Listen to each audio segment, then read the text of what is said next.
Chapter 429. Battle for the Golden Throne. You are listening at NovelFull.audio.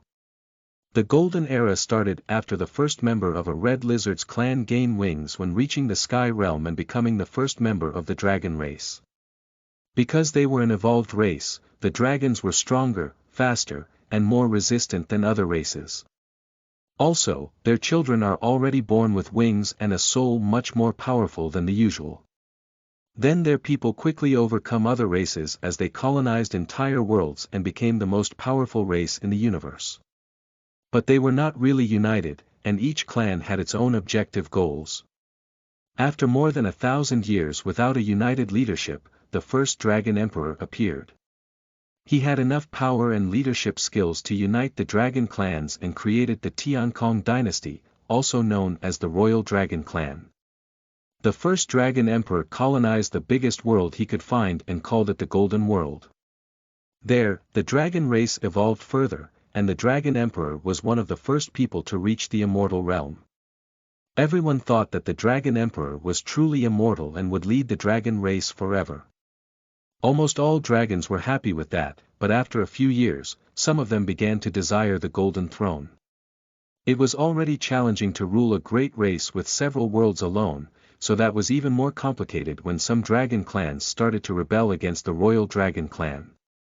The Dragon Emperor only wanted good for his people, and he did not want to reign forever if there was someone better for such an important position. So he created a tournament that would take place every 100 years to decide who was the most powerful dragon and worthy of receiving the title of Dragon Emperor. Not only that, but the other 10 best placed in that tournament would lead minor dynasties in other worlds. Everyone agreed that it would be a fair way for any dragon to rise to the top of power based on their own capabilities. And the other 10 winners besides the champion would be loyal to the new Dragon Emperor when ruling other worlds. As expected, the first Dragon Emperor won the first 3 editions of the so-called Battle for the Golden Throne. On the 4th one, finally, and surprising everyone, he was defeated by a female dragon, who became the first Dragon Queen. Fearing that the former Dragon Emperor would want to create problems or take revenge after losing the throne, that woman killed him during the combat and added a new rule to the tournament. From that day on, only its last fight would be until death, so that 2 emperors or queens never exist together. More than 2,000 years later, the dragon race continued to evolve, and after several editions of the Battle for the Golden Throne, there was rarely a new champion, but the other 10 winners were always changing. It was then that in one of the editions of the Battle for the Golden Throne, a small and new dragon clan got the 11th place, earning the right to rule a world alone and create their dynasty. That was Eileen's family. Her mother fought bravely to win that position, but they were sent to an unexplored world, so far from the Golden World. Despite some family problems, Eileen's family was going pretty well. Her parents made alliances with the small races on that planet, and everything looked good. But peace did not last long. An unknown and powerful enemy appeared to try to colonize that planet too. The gods. After evolving from humans, the gods became taller, stronger, and faster, being a race as powerful as the dragons. They killed Eileen's parents in a great battle, and that seemed like the end for the dragons in that world.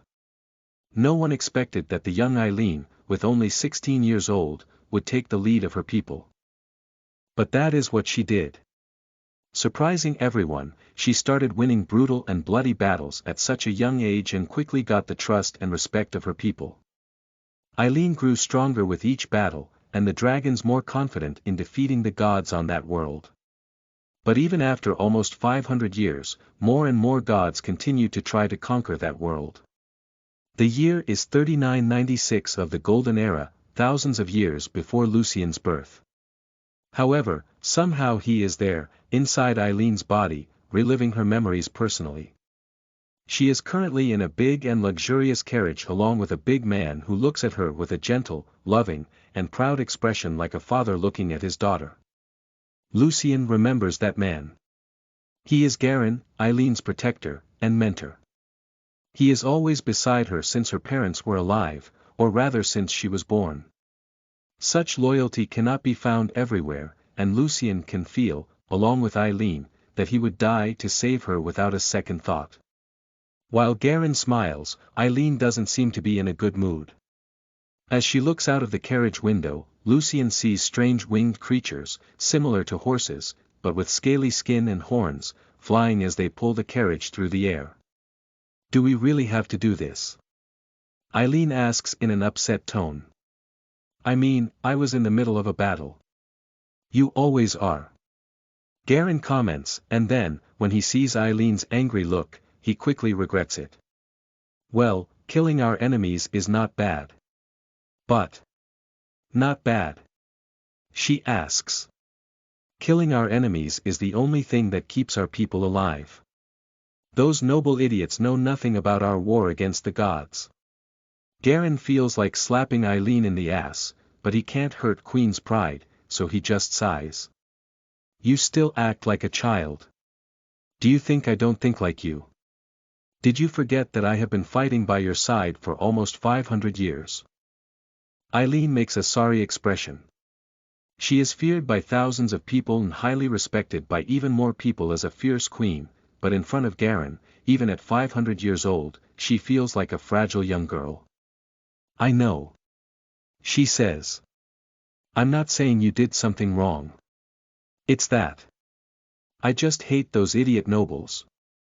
They only know how to talk about honor and duty, but they just want to steal our resources and warriors, saying that they are tributes to the great queen who protects all our people. Garen leans his back on the seat while looking at the roof of the carriage with a tired expression. Yeah. They are like that.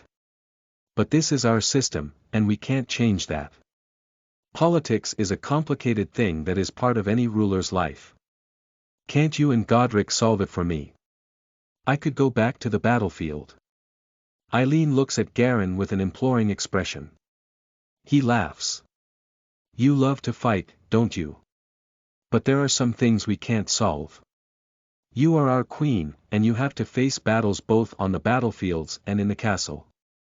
Eileen hates bureaucracies, politics, and anything complicated. That's why she loves to fight. Fighting and killing her enemies is simple and efficient. Also, her people love her because she is that way. Lucien can feel that and also how she feels about everything else. It isn't easy to separate their feelings when he is inside her, feeling everything she feels. However, he cannot help thinking that they are very similar in many ways. He also loves to fight and kill his enemies. All right. Eileen sighs as she looks at Garen. So. Who came this time? Lord Han and his son, Garen answers quickly, already knowing that Eileen's reaction is not going to be good. And as expected, she makes a furious expression. They. But it's not even a year since the last time they came here.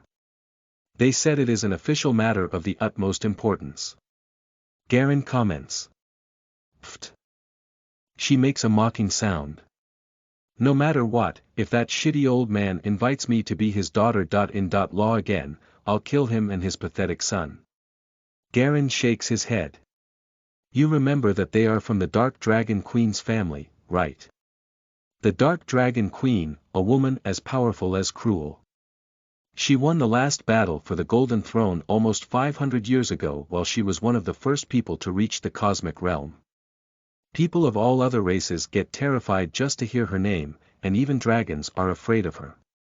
But Eileen doesn't show any fear in her eyes.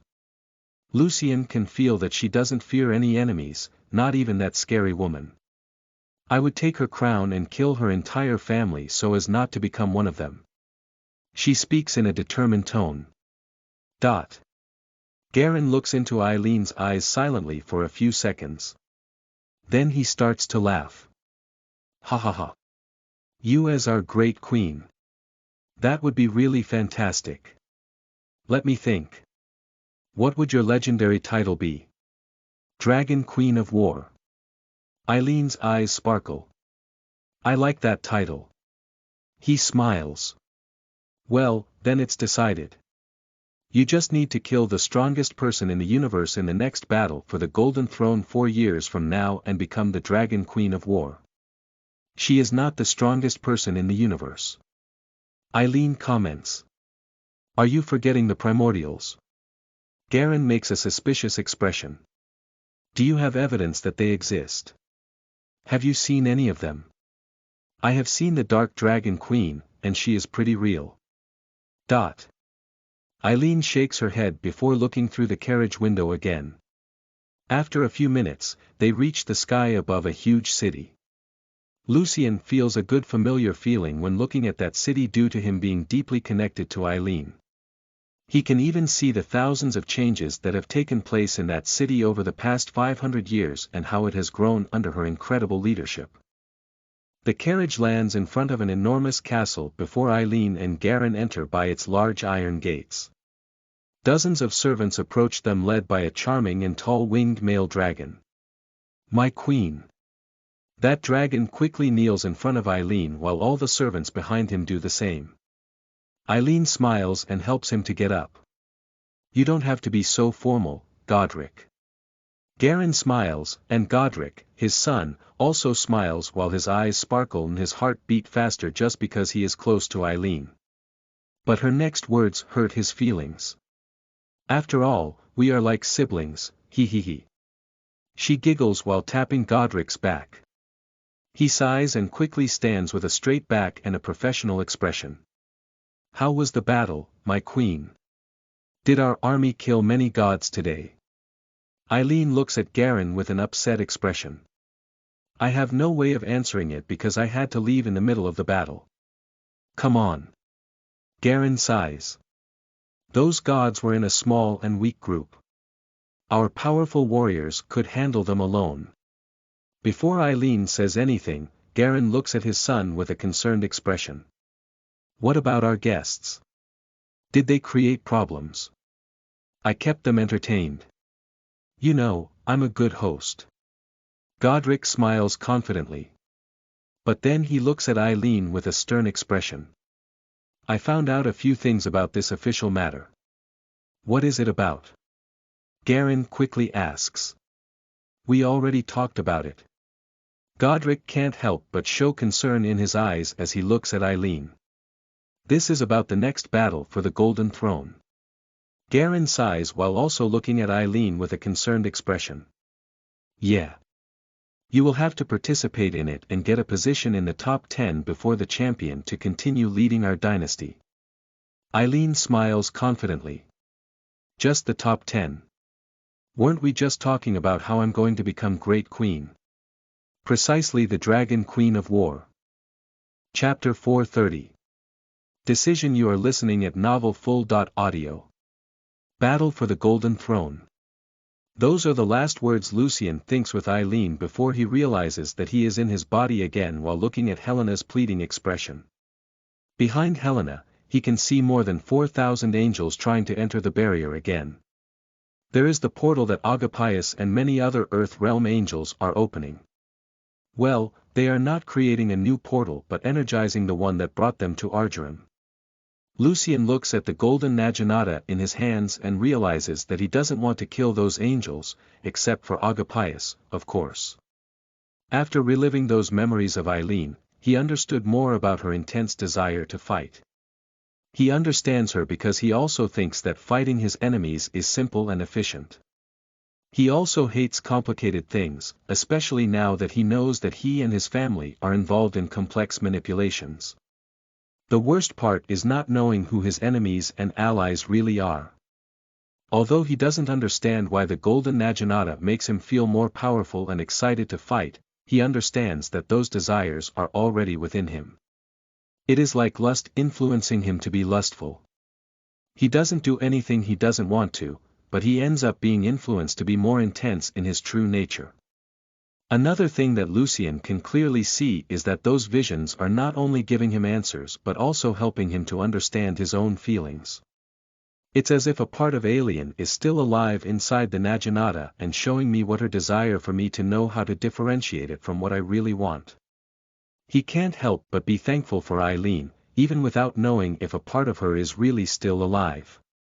And in addition to wanting to know more about Eileen, Lucien also can't help but hope for a day to talk to her. If a sentient part of her still lives inside the Naginata. Maybe I could use Envy's copy ability. While Lucien can't stop thinking about Eileen, he doesn't realize that Helena is waving her hand in front of his face.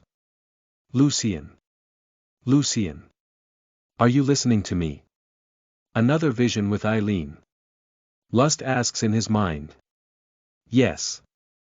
I'll explain everything to you later. He responds while focusing on the current situation. Regardless of what happened, those angels are not to blame. Maybe all or most of them hate demons, but they didn't attack Lucien's family by own. They were ordered by Agapius, and they definitely didn't seem to agree with that. Lucien wouldn't mind killing them all personally, and his girls would obey him regardless of what they think about that. Still, because Helena seems so concerned about those angels, he wants to understand more about the situation. What do they mean to you? He asks Helena. She feels that there is hope, so she quickly explains. They are of the Corvus house, a clan of angels that was previously led by my best friend. He was a good man and acted with honor and dignity in any situation. He also saved my life and was severely punished for what? Lucien does not doubt Helena's words but points the golden Naginata at Agapius, hidden behind other angels behind the barrier. And who is he? I don't know. Helena makes a thoughtful expression. My friend, the old Lord Corvus had no children. He said he would never marry another woman besides. Well, I don't know what happened after I left Xia. Maybe he is really my friend's son or just his heir. He also makes a thoughtful expression and then looks at the sky and shouts. Genevieve, Eddie et whoosh. In a second, Genevieve lands in front of Lucien and bows her head. I'm here. Lucien and everyone else is surprised by her behavior. It is obvious that she is a smart woman and knows how to survive. He strokes her chin, messing her face with angel's blood while making her look him in the eye. Who is the angel in shining armor, and what is his relationship to the Lord Corvus? Genevieve knows that she has to cooperate with Lucien until Alexa arrives, so she quickly answers his question. He is Agapius, a member of the family of the former Lord Corvus, precisely the son of his brother. Brother. Helena thinks out loud. I don't remember. Oh, yes. He said he left his homeland because he didn't agree with his family, and he didn't want to be part of that clan anymore. Yeah, Genevieve speaks as she continues to look at Lucien. It seems that the former Lord Corvus did not like those people, but when he died without heirs, Agapius' father appeared to steal his inheritance. He had the support of someone influential, and now Agapius is the new Lord Corvus. Helena makes a sad expression. So he really died. Lucien lets go of Genevieve's chin, and she looks back, curious as to see who that woman is. When she sees the dark wings, she gets surprised, but the real shock only comes when she sees Helena's face. Lady Caudinus. Genevieve exclaims in shock and quickly kneels on the ground in front of Helena. While Helena makes a strange expression, everyone else is confused. She quickly tries to help Genevieve to get up. Don't make a scene. I am no longer who I was before, I was banished, do you remember? I am not even an angel anymore. Genevieve remains kneeling on the ground while looking at Helena's feet. I never agreed with what they did to you, my lady. Our people didn't want that either. Lady Crassus hates the Emperor for that, and we never stopped trying to find you. Really? Is Alexa? Helena's lips begin to curve in an adorable smile, but she quickly shakes her head. Don't say that. Disobeying the Emperor is betrayal. Alexa. Lucien now knows why Helena's reaction was strange when they talked about her before. He also remembers the story that Helena spoke about her past. Her daughter, son. In-law, and husband died, so he wonders what her relationship with Alexa is. Oh. It seems that nothing can escape the manipulations of that woman. Lust comments while she cannot help but think that is part of the plans of Lucien's supposed mother.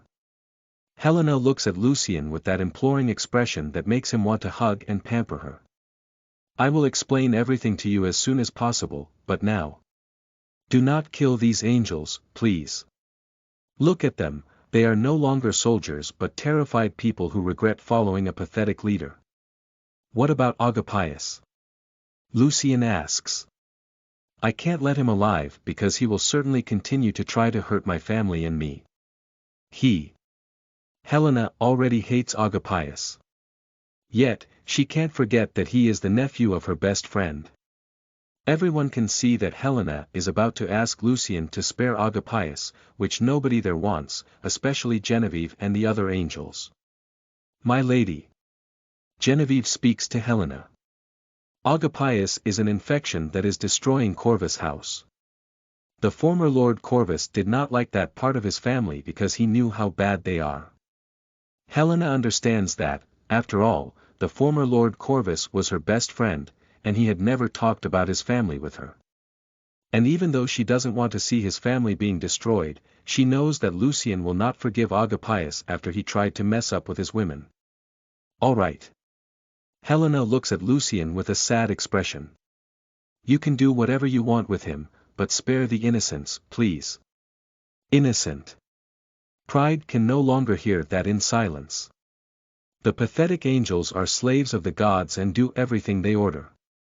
They destroy worlds and exterminate races by the greed of others, so how can you say that any angel is innocent? Not all angels are like that. Genevieve quickly speaks. Many of us have been trying to free our people from the domain of the gods, and the Crassus house. My clan is honorable, and we just attack our enemies. Lie. Pride quickly responds. Lucian had done nothing bad to your people, and yet you and your friends tried to attack him. That. Genevieve bows her head while making a sorry expression. That was a mistake. But Agapius ordered us. And Alexa told us to obey him. It is an important mission. Sloth materializes her body next to Pride and shakes her head with a disappointed expression. It is very easy to start the battle when you are sure you can win that, as it is easy to say that it was a mistake and to apologize when you realize that you have actually underestimated your opponent. Genevieve cannot deny that is exactly what is happening. Then she kneels in front of Lucian. She's right, I attacked you for no reason, and that was my mistake. So you can kill me, but the other angels had no choice. They would be killed for desertion if they disobeyed Agapius. Lucian sighs and strokes Genevieve's blonde hair before smiling at her. I will not kill my new beautiful servant. He looks at Helena. Just because none of my girls were hurt, I could spare them for you. However. Then he looks at his sisters and the sins. We are a group, and we decide such things together. Kill them, all of them. Pride speaks in an arrogant tone. We don't need prisoners or allies like them. I understand how you feel. Lucian comments. What about the others? I support Lucian on everything he decides. Sophia speaks while making her floating pillow stand above him. Lust smiles as he embraces his arm, even though it also smears her with the blood of the angels. I don't need to say that I support my husband unconditionally, right? The same goes for me. Amelia quickly speaks. Envy makes a thoughtful expression. I don't like the angels. But those ones didn't hurt me, so I prefer to guarantee the benefits that only my husband can give me. Wrath makes an angry expression.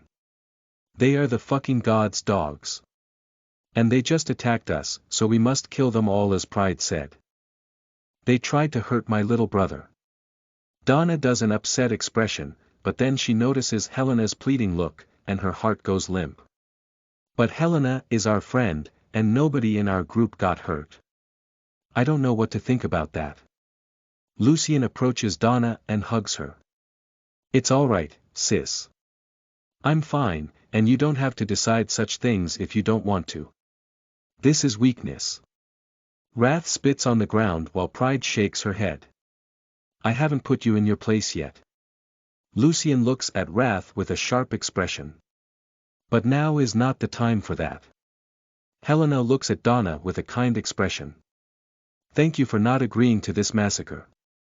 We have not yet decided what to do, Lucian comments as he looks at Sloth and Eve. Sloth makes a thoughtful expression. Angels serve the gods, who are our enemies. But these angels don't seem to want that. However, we are only in a position to decide that because we are on the strongest side now. And there is no way of knowing what they would do with us if it was the contrary. Decisions like that will always have consequences. She looks at Pride and Lucian. So, like Donna, I prefer to trust other people to make such decisions. Lucian looks into Pride's eyes. Everyone can see that even if Eve supports her, he will still have more votes. But he also understands that it is because his wives love him. To be fair, we should let Eve decide it, okay? He asks.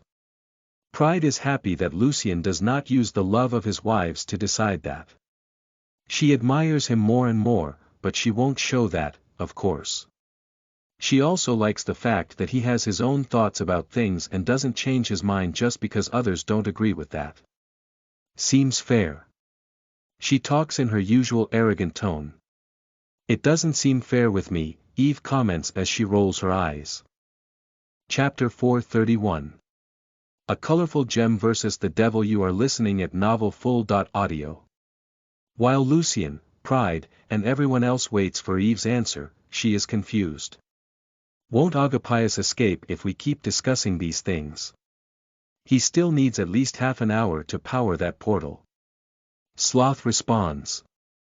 And we need break thought that barrier. Lust comments. Lucian looks at his troops and uses his demonic energy to make his voice echo loudly. Attack the barrier. They start attacking the barrier with everything they have, especially magical attacks, forcing the angels who are trying to cross it to run in the other directions. Inside the barrier, Agapius remains hidden behind some Earth Realm angels while the rest of his group is energizing the portal. Seeing that he might not be able to escape in time, he takes a bright dot-colored stone from his storage ring and holds it in his hand. That is one of the few instant teleport gems left over after he gave almost all of them to Melita and the other angels who came to Argyrum before. He would not come without an escape plan, of course. I'm not sure about that. Well, if they are our enemies. Eve thinks out loud. They are angels. Pride speaks. There is no doubt that they are our enemies. They would never spare us if the situation were reversed. You can't. Genevieve quickly replies. Shut up. But Lucian speaks in a firm tone, making her get silent, and bows her head. Then he looks at Pride. In my world, there is a whole nation that hates my people because they are from different cultures. We saw the Light Empire attack any demi-human just because they are different. It's always the same shit. Then he sighs. I thought that someone with your peculiar appearance would understand that this kind of thinking does not make sense. What's wrong with my appearance? Pride quickly asks. Nothing. He quickly responds. Do you know what I see when I look at you? Not a demon, or a sin, but a beautiful and strong woman. Pride doesn't know what to think about that. Then Lucian looks at the frightened angels while still talking to her. I understand that you are proud of your race, I also feel something like that. But you cannot hate other entire races because of your race. You don't understand. She comments. I have lived for thousands of years, and the angels never stop to think about these things. They are only loyal to the gods and kill everyone else.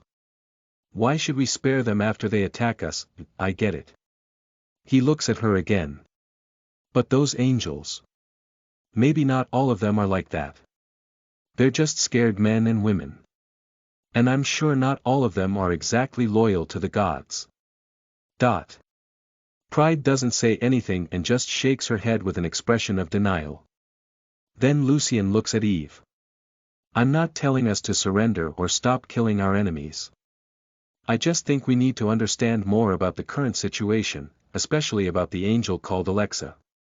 And not massacring these angels now can be of more benefit to us. Do you really think an alliance with her is possible? Eve asks. No way. Pride speaks in her usual arrogant tone. But Sloth thinks differently. If we can help each other, there is always room for an alliance. Genevieve looks at Lucien with a pleading expression, and then he nods at her, letting her say what she thinks. Lady Alexa hates the gods because they treat us like slaves. I'm sure she would like to make an alliance with someone who has no racist thoughts. What if, instead of cooperating, she is more interested in attacking us? Spare those angels will only give her more chances to kill us. Wrath comments. If she is hostile to us, I will kill her with my own hands, Lucien speaks with a determined tone. I would never allow that. Helena gets furious just for imagining someone hurting Alexa. Lucien squeezes his grip on the golden Naginata's shaft while looking Helena in the eye. And I would have to kill you both. The mood quickly starts to get tense, so Donna stands between Lucien and Helena. Lucy. She is on our side. All right. Eve looks at Pride with a determined expression. I understand that killing them might be the best option, but I want to give Lucy a chance to do things his way. Before Pride says anything, Eve continues. But if we realize that it really isn't going to work, then we're going to do it your way and kill them all. Pride looks at Lucien. That is your responsibility. If the blood of one of our people is spilled, it will be your fault. I will kill them all before that happens. He quickly responds as he feels his determination flow through the golden Naginata, getting stronger and stronger. I hope so. Pride responds casually, but she is really impressed by his determination, especially as he continues to go against her. We must remember that Pride's aura makes people, even stronger than she, respect and want to follow her lead naturally. Helena doesn't like how things are going. She knows that Lucien and the Sins are merciless, so she can't help but fear that they won't be able to form an alliance with Alexa. On the other hand, she knows that Lucien will not hurt a woman who agrees to cooperate with him. Therefore, she chooses to have faith that Alexa will see that too. And for now, she cannot save Agapius from what he himself sought. So, you're not going to kill them, right? She asks him with a pleading expression. Not all of them. Lucien looks at Agapius behind other angels and then smiles excitedly as blood from the other angels drips from his clothes.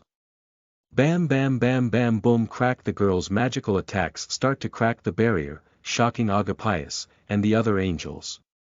That barrier was made using so many magical resources to resist attacks by Immortal Realm people.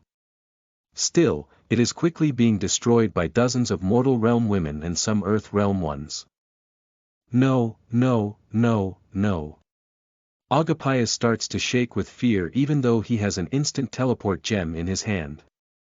When several cracks appear in the center of the barrier, Lucien's smile gets bigger, and his eyes sparkle with a murderous glow as he squeezes the golden Naginata's shaft. Only one more person has to die today. Then he flaps his wings so hard, creating a wave of force that creates a small crater below his feet as he flies towards the barrier with incredible speed. Whoosh, boom! He attacks the barrier with the golden Naginata, which glows brightly as its blade pierces forward, causing the entire barrier to collapse. Shit!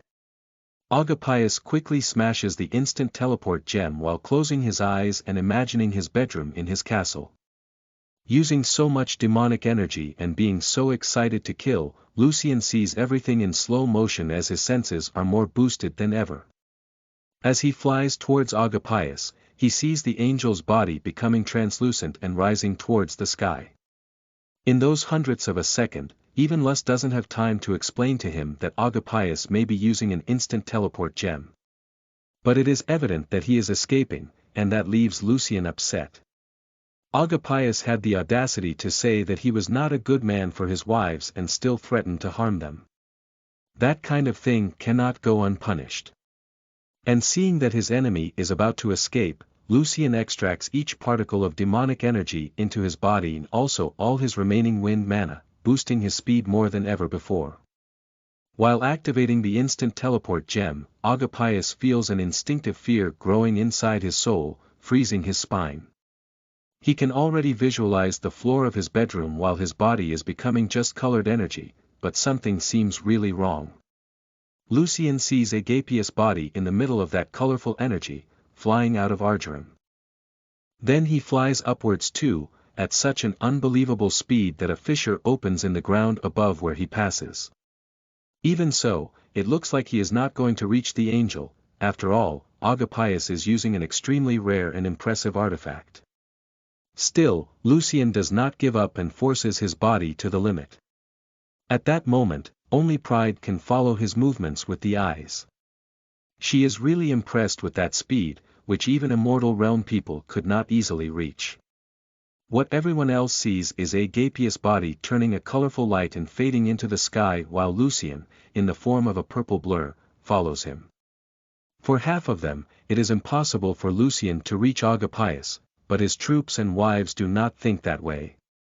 Even though they know how fast instant teleport gems works, lust, envy, sloth, pride, and even wrath, can't help but cheer for Lucien.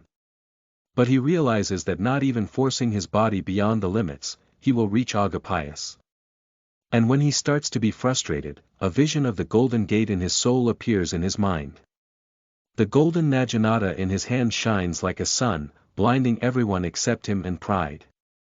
His lips again curve into a smile as he stops focusing his demonic energy on his whole body and uses it only in his right arm, the one with which he is holding the golden naginata. Ha-ya! And then he throws it. Using all the strength he can, using all his will, he throws the golden naginata towards the last particle of light of Agapius' body.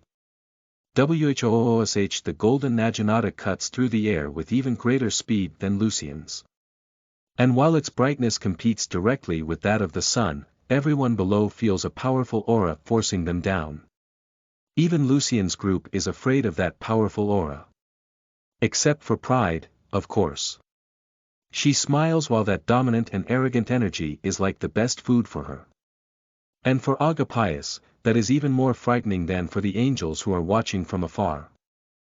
Even at that semi-etheric state, he feels something very powerful approach. The vision of his bedroom begins to disappear as the golden naginata approaches his body. That powerful aura even makes the instant teleport gem's energy disperse, causing the teleportation process to fail. Agapius' body returns to normal, and he is quickly blinded by the golden light before he feels brutal energy begin to tear his body from the back of his feet. Just as Lucien planned, the naginata does not hit his body directly but passes behind him, and its energy is enough to tear his body from the bottom to the top, creating a brutal but not fatal wound. Kriak, that powerful energy breaks all the bones in Agapius' back, and he even loses control of his wings as he falls from the sky and screams in pain. Aawa. Lucien takes a deep breath and smiles as he sees Agapius falling towards him. At that moment, people's vision begins to return to normal, and everyone also sees that scene. Oh, was you trying to run away? Is that how a real man acts? Ha ha ha. Lucien starts to laugh and flies in the direction of Agapius. Then he takes Agapius by the base of his wings. The angel begins to cry in despair and pain. No, no, no, please. Too late for regrets. Lucien comments as he has a psychotic smile on his face. Then he raises his right leg and places his knee on Agapius' back while holding his wings. Everyone can understand what he will do next. The worst and most painful punishment for an angel. Although she doesn't like Agapius, Helena closes her eyes so as not to see that. Then she hears the crack sounds followed by the piercing cry of that pathetic angel. After forcing his body down, Lucien throws Agapius on the ground while his wings stay in his hand. With an open back and broken bones, Agapius is in a situation where no one wanted to be. Everyone would rather die than go through that. The golden naginata appears in Lucien's hand again as he releases Agapius' wings. While those wings fall, the poor angel cries to death, which does not come really fast. Chapter 432. Jackpot. You are listening at novelfull.audio. After seeing Agapius die in a horrible way because of his injuries, the other angels got even more afraid of Lucian. The way he tore off the pathetic angel's wings will give them nightmares for the rest of their lives. Then Lucian looks at the other Earth Realm angels who were energizing the portal and points his Naginata at them.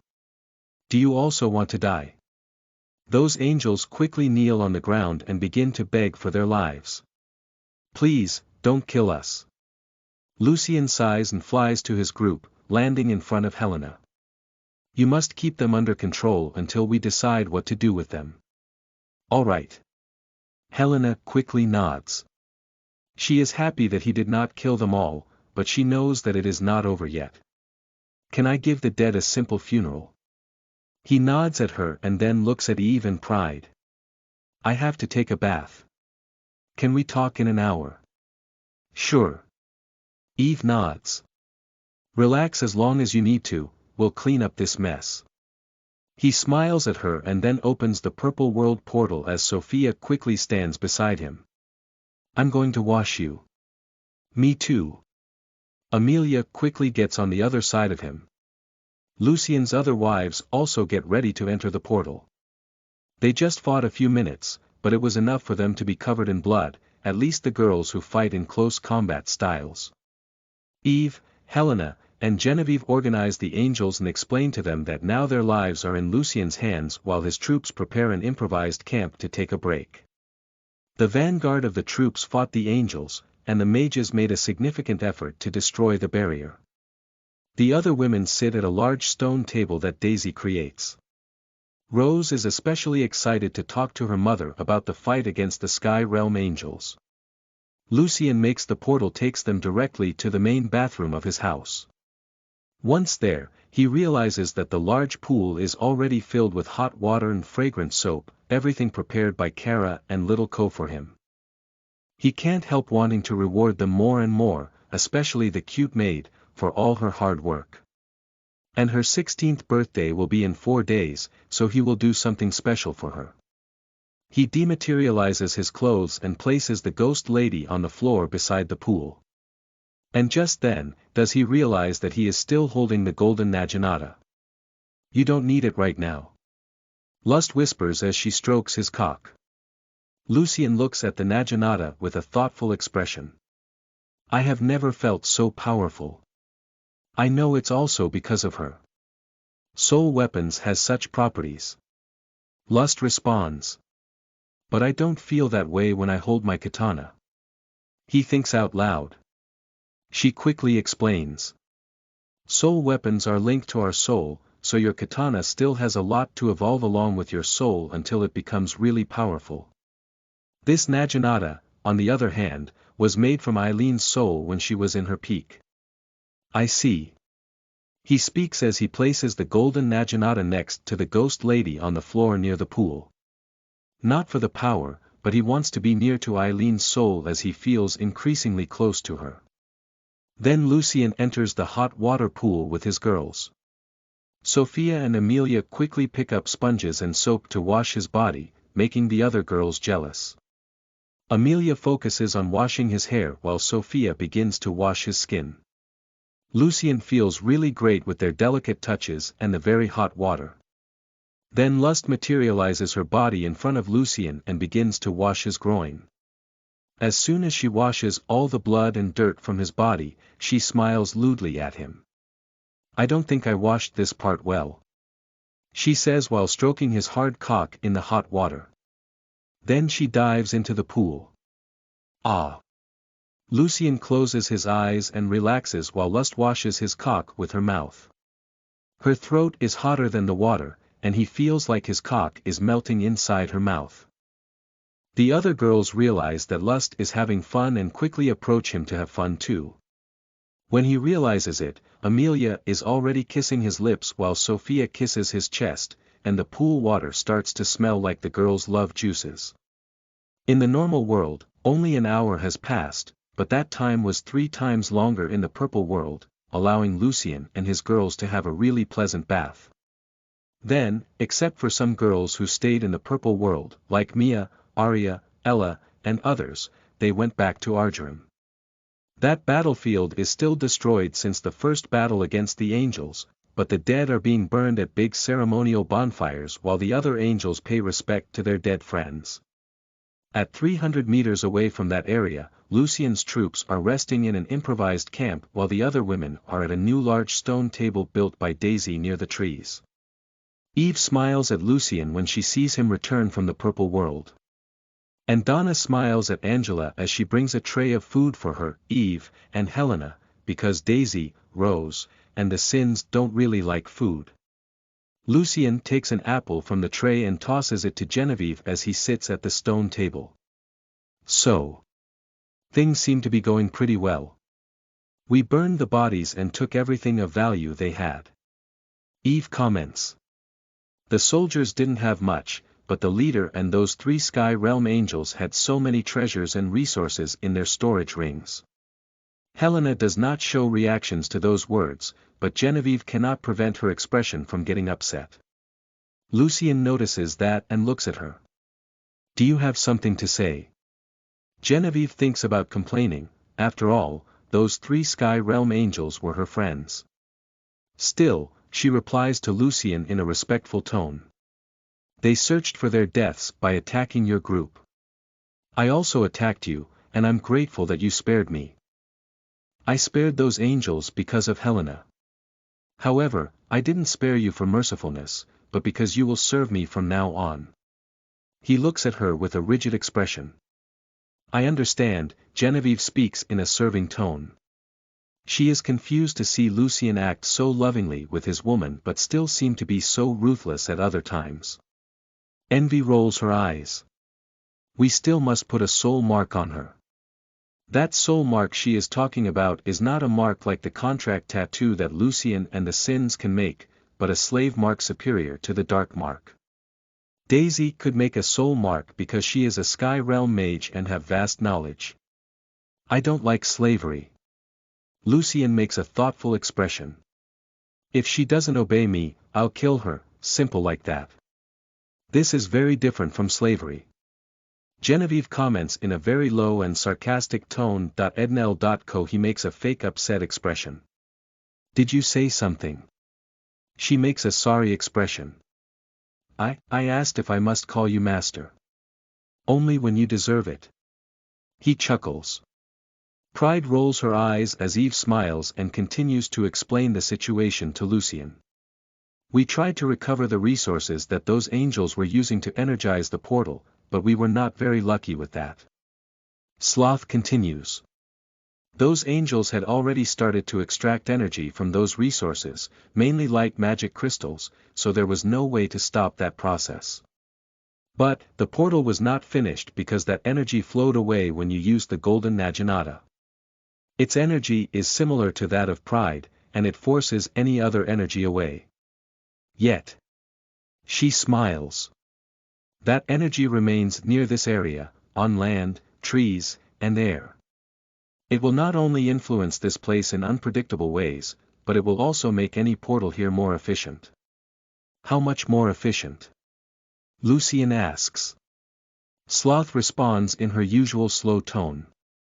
Perhaps even twice as efficient.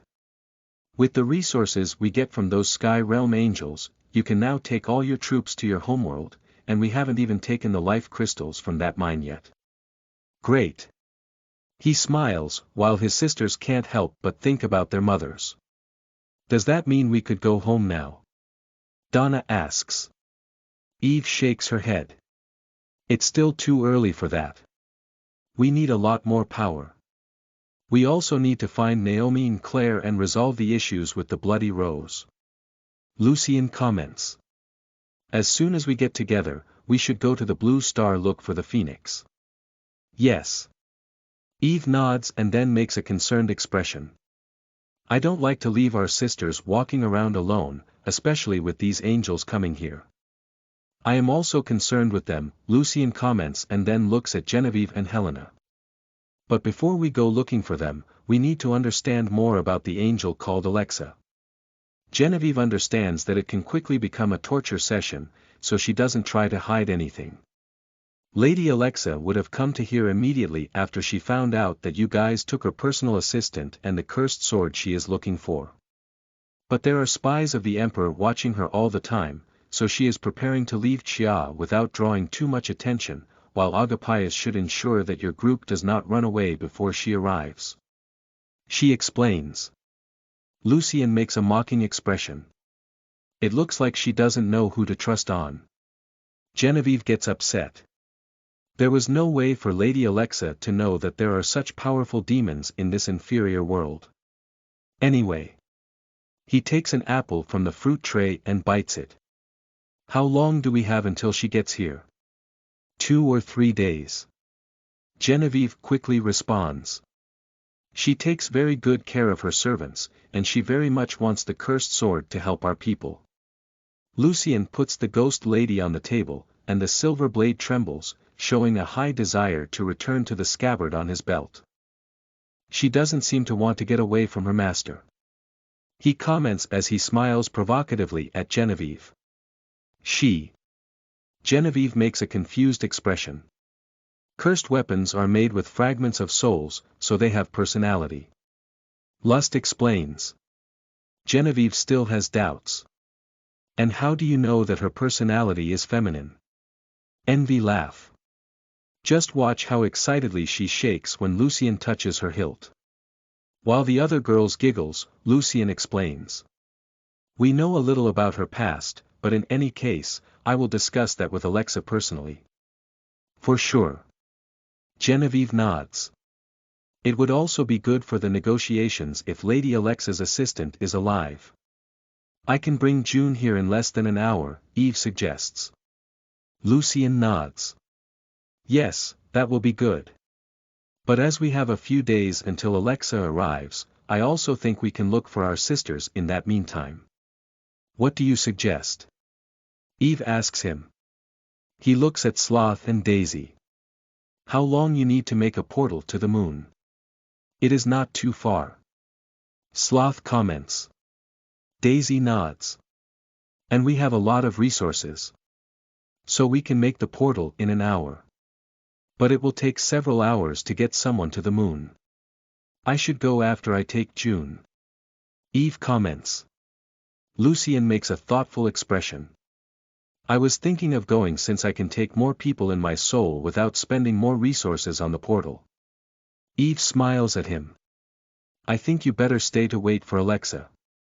If she arrives before me, it will be nice to have you here to negotiate our alliance. Pride rolls her eyes. We all know how he negotiates with beautiful women. Chapter 433. Inappropriate comments. You are listening at novelfull.audio. Port Green, the city created by the Sage King to be a place for all races. After difficult times, it is finally on the right way. Under Ron's administration, Port Green is growing more and more, accepting many people from the Alliance, and even some people from the former Light Empire are accepted there as long as they have no racist thoughts. The people are living in peaceful times, and they don't fear wars anymore.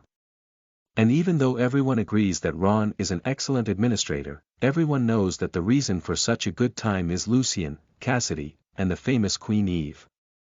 All over Port Green territory, everyone doesn't get tired of talking about Lucien, Eve, and even Amelia is famous, just like all his women. Even today, the day of Ron's engagement to Zora, the former queen of the Nunid kingdom, half of the things people talk about are Lucien and his sisters. Although Ron tried to keep such a ceremony as a simple event, people couldn't help but celebrate in the name of his happiness. While most people celebrate in the streets of Port Green City, the royal castle is still the most lively place, and in front of its gates, a mysterious figure lands. Whoosh! As soon as Eve lands in front of the castle, she quickly gets everyone's attention, first for flying without wings and not levitating like mages, and second for her stunning look. Who is she? One of the royal guards, the men of Neola's old group, asks his partner as he falls in love with Eve at first sight. Well, most men who don't know her easily fall in love with her like that. The second guard is also impressed by Eve's beauty. I have no idea. But since Master is not here, maybe we could have a chance. The other guards smile. Although they are very loyal to Lucien, having him away is the only way they can get a woman's attention. Eve hears those words and gets really angry. She very much wants to rip out the eyes of any man who looks at her in a lustful way. But part of her doesn't want to get her hands dirty with such disgusting and unworthy creatures as men. Also, she doesn't want to end up killing all Portgreen's men, which could upset Lucien. Then she walks towards the gate while allowing her imposing aura to flow around her freely as she gazes at the guards with a stern expression. The guards instantly feel their bodies get heavy, and their legs bend, making them kneel as Eve passes them. She is not using her gravity ability, but just her prideful aura, which is enough to make the guards even unable to breathe in the presence of her. Even after she enters the castle, the guards are still unable to get up. The expressions on their faces are mixed with fear, shock, and respect. So powerful. One of them comments. And dominant. Another guard lies on the floor because his legs are shaking a lot. Why, the more beautiful a woman is, the more fierce she is too. Another guard asks as he remembers Cassidy, Astrid, and Scarlet. The first guard shakes his head. I think it is so that only men like our master can conquer their hearts. His friend sighs. Yep, you're right. We shouldn't fall in love with women we could never have a chance with. The other guards make sad expressions while agreeing to those words. But then one of them smiles. Don't be depressed, my friends. Our master can tame all the fierce women in the world, for him and for us. Yeah. The others smile as they trust their hopes on Lucien. Then one of them makes a lewd expression. That woman is lucky that our master is not here, because as soon as she tried that trick on him, he would make her kneel and suck his cock. Tremble, tremble, tremble, tremble. The area a mile around the castle begins to shake, while inside the castle, Eve has a flushed expression on her face. She obviously heard those comments, especially the last one. But she doesn't move, which leaves Pride confused. What is wrong with you? This castle, or rather, this whole city, should already be falling apart after those comments. Eve doesn't know if she is furious or embarrassed. They are loyal to Lucy. I cannot kill such loyal servants. And they didn't really offend me. Pride says nothing while she feels like rolling her eyes. She could kill those men, but she also doesn't want to make trouble with Lucien. After entering the castle's main hall, Eve looks for some of her servants. In the meantime, she keeps getting everyone's attention. While men are mesmerized by her beauty, women notice other things, especially her facial features. That woman. A young woman comments. I know, she looks like him. Another continues. A lot. She is very similar to him. Our king. The first one keeps staring at Eve. A third woman appears while commenting. How can she be so much like him? Is she Queen Eve? An excited voice sounds, surprising everyone. Then a beautiful elven girl appears and kneels in front of Eve. Eve's face again becomes serene while having a firm expression, making her look really like a royal and noble queen. You are in Louise's group, right? Eve asks. Yes, my queen. The elf responds in a respectful tone as she continues to kneel. Only then do other people there remember the legends about Eve and how severe she is. So, everyone quickly kneels in silence. Take me to her, Eve speaks in an authoritative tone, and the elf quickly guides her to the second floor of the castle.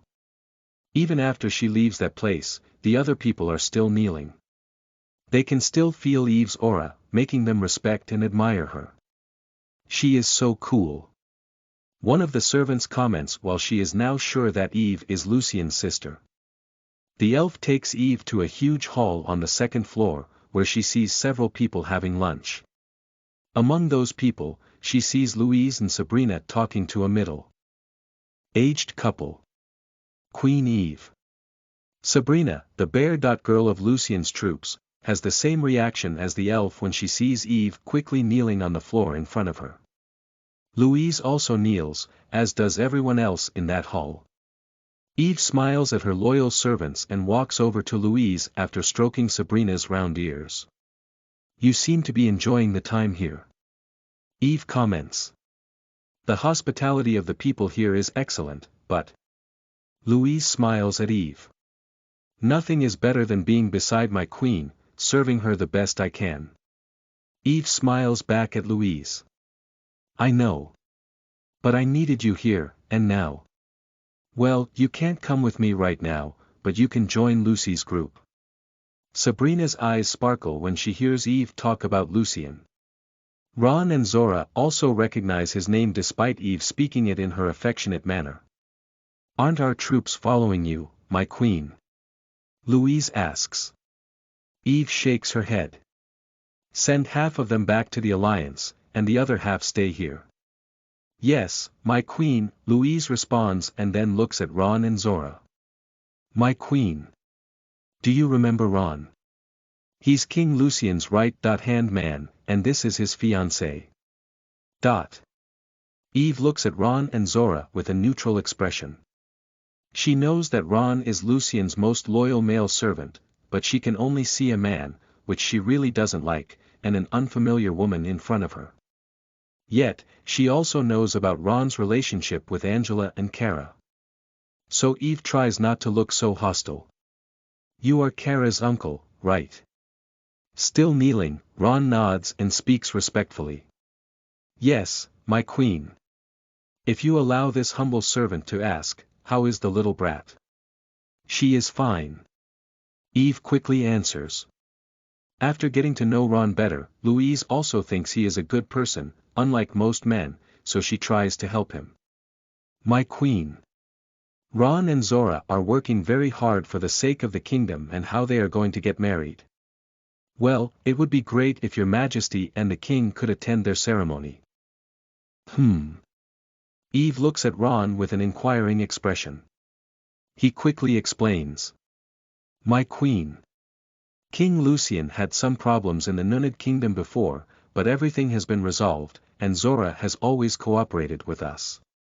However, I would like his blessing to marry her and also to know what he thinks of our administration. If Lucy trusted that task to you, it is because you can do it and must not fail." Eve speaks in an authoritative tone. "Yet, I am going to inform him about your ceremony." "Thank you, my queen," Ron speaks respectfully, and Zora does the same. He finally chose to get married because it is tough to take care of a great kingdom alone, and Zora has helped him a lot with the administrative part. Eve doesn't look at Ron a second time before walking to the door while talking to Louise. "Take me to the angel." "Yes, my queen." Louise quickly follows Eve after smiling at Ron. Ron can see many similarities between Eve and Lucien. Not only in appearance, but she is also arrogant and authoritative like him. He and Lucien became friends after cooperating, but he doesn't think he will have such an opportunity with Eve. When she arrives at the door, Sabrina bows to her, and she stops to stroke the bear-girl's cute ears again. "You must be missing your master, don't you? Serving my queen and king is an honor." Sabrina speaks honestly. But then her face blushes. "However, I really miss master." Eve smiles. "You can go back with Louise. Lucy is in the same place that we met that time." The cute bear-girl's lips curve into a beautiful smile as her eyes sparkle. "Thank you so much, my queen." While Sabrina can't wait to return to Lucien's arms, Louise takes Eve to a cell in the castle's dungeon. That cell is protected by several magical barriers and many Alliance troops, as well as some of Portgreen's strongest people. Eve enters the cell and sees June lying on a small bed. Several of her bones are still broken, especially those of her wings. She also looks sick and weak even though Sabrina brought her food and water every day. Pride materializes her body and shakes her head. "Oh, it looks like the poor little angel is sick. However, she is fortunate. Eve comments. Her master will really come to save her shitty angelic ass. My master. June jumps out of bed, showing that she is not so bad. Chapter 434. Not a hunting time. You are listening at novelfull.audio. Shake shake. Some bushes in the forest shake, making a noise that catches the attention of a cute little rabbit. It stops eating grass from the ground and looks at those bushes with an inquisitive expression. Whoosh! Shocking the rabbit, a deer comes out from the bushes and runs towards that direction, making it run as well. Grunting grunting, a big black boar passes through those bushes and destroys them while chasing the deer. That is no ordinary boar, but a low-level mystic beast, and the poor deer will not be able to escape for long. Within seconds, the black boar corners the deer and rabbit against a large rock. The scary beast looks at its cute prey as it prepares to devour them. The pupils of the deer and rabbit dilate while their hearts beat very fast. They look for a way out, but the only way is through the ferocious boar. At that moment, their instincts say that they are dead. The black boar walks slowly towards its prey, savoring their fear, but then. The fierce beast feels that something is wrong. Its instincts tell it that its life is more in danger than the life of the rabbit and deer, which are now confused. Roar! A roar, which sounds cuter than scary, comes from behind the black boar, making its legs tremble.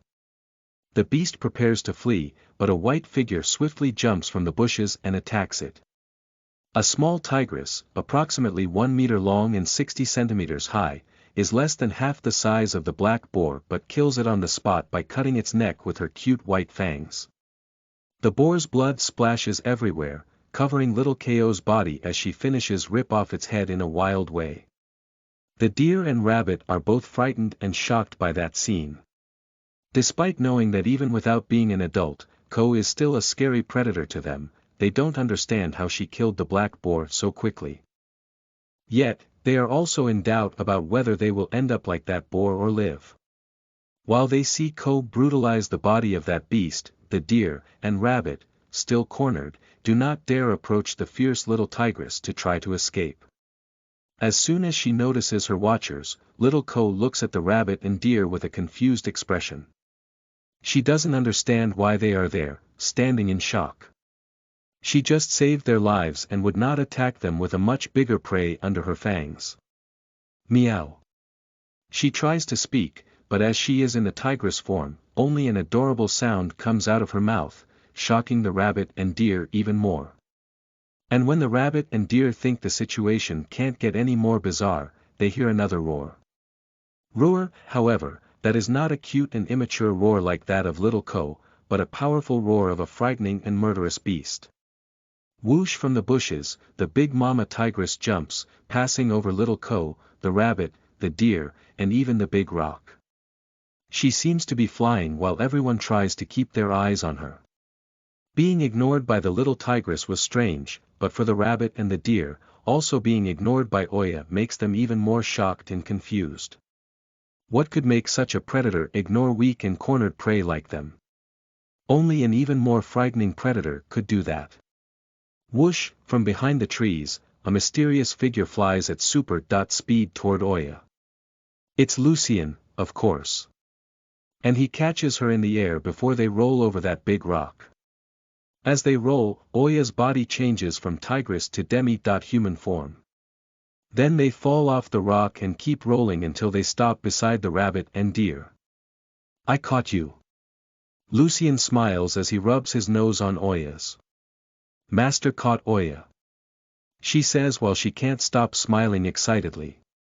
Despite knowing that there is no one within the 5-mile radius, Lucien still spikes his wings on the ground, covering Oya's naked body as he begins to kiss her cheeks. I have to teach you how to materialize clothes with demonic energy. He comments as she moans under his caresses. Oya also begins to use her hands to caress Lucien's body, especially his chest and belly. Oya doesn't like clothes. They are uncomfortable. I get it. He talks while kissing her cute ears.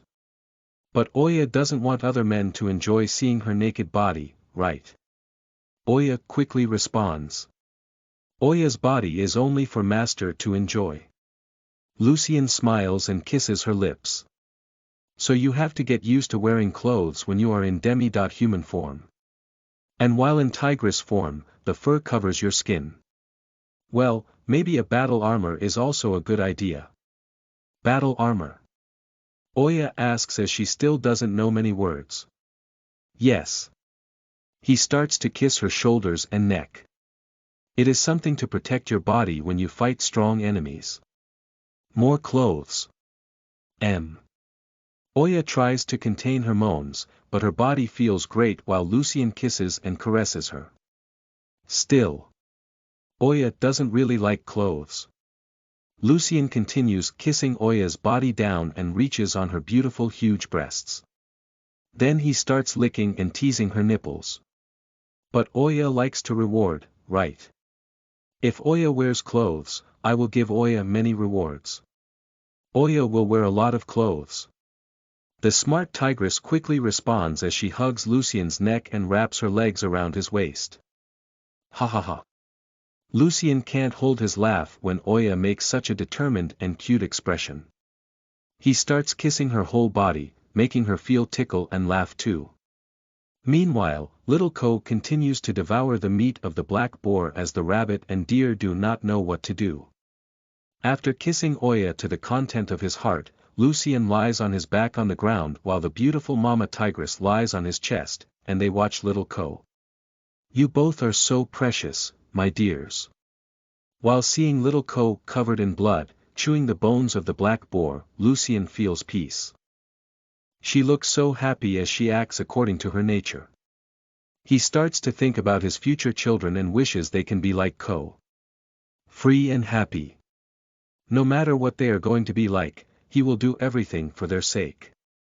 And as soon as Lucien realizes it, he is caressing Oya's belly while she has a loving expression on her face. There is still no sign of pregnancy on her body, but she already looks naturally like a mother, a beautiful, sexy, and perfect one. She puts her hand over his hand and smiles at him. And it takes no words to describe their feelings. Meow. Then Ko makes a cute sound and jumps on top of them, clearly wanting Lucien's caresses too. Ha ha ha. You adorable girl. Lucien can't get enough of laughing while playing with Ko and Oya. Lust also feels like smiling while watching the whole scene from his soul. She wishes one day to be able to participate in a scene like that with her children. The rabbit and deer, on the other hand, only see 3 fierce predators. They are sure they will not survive, and if they could speak, they would certainly be cursing now.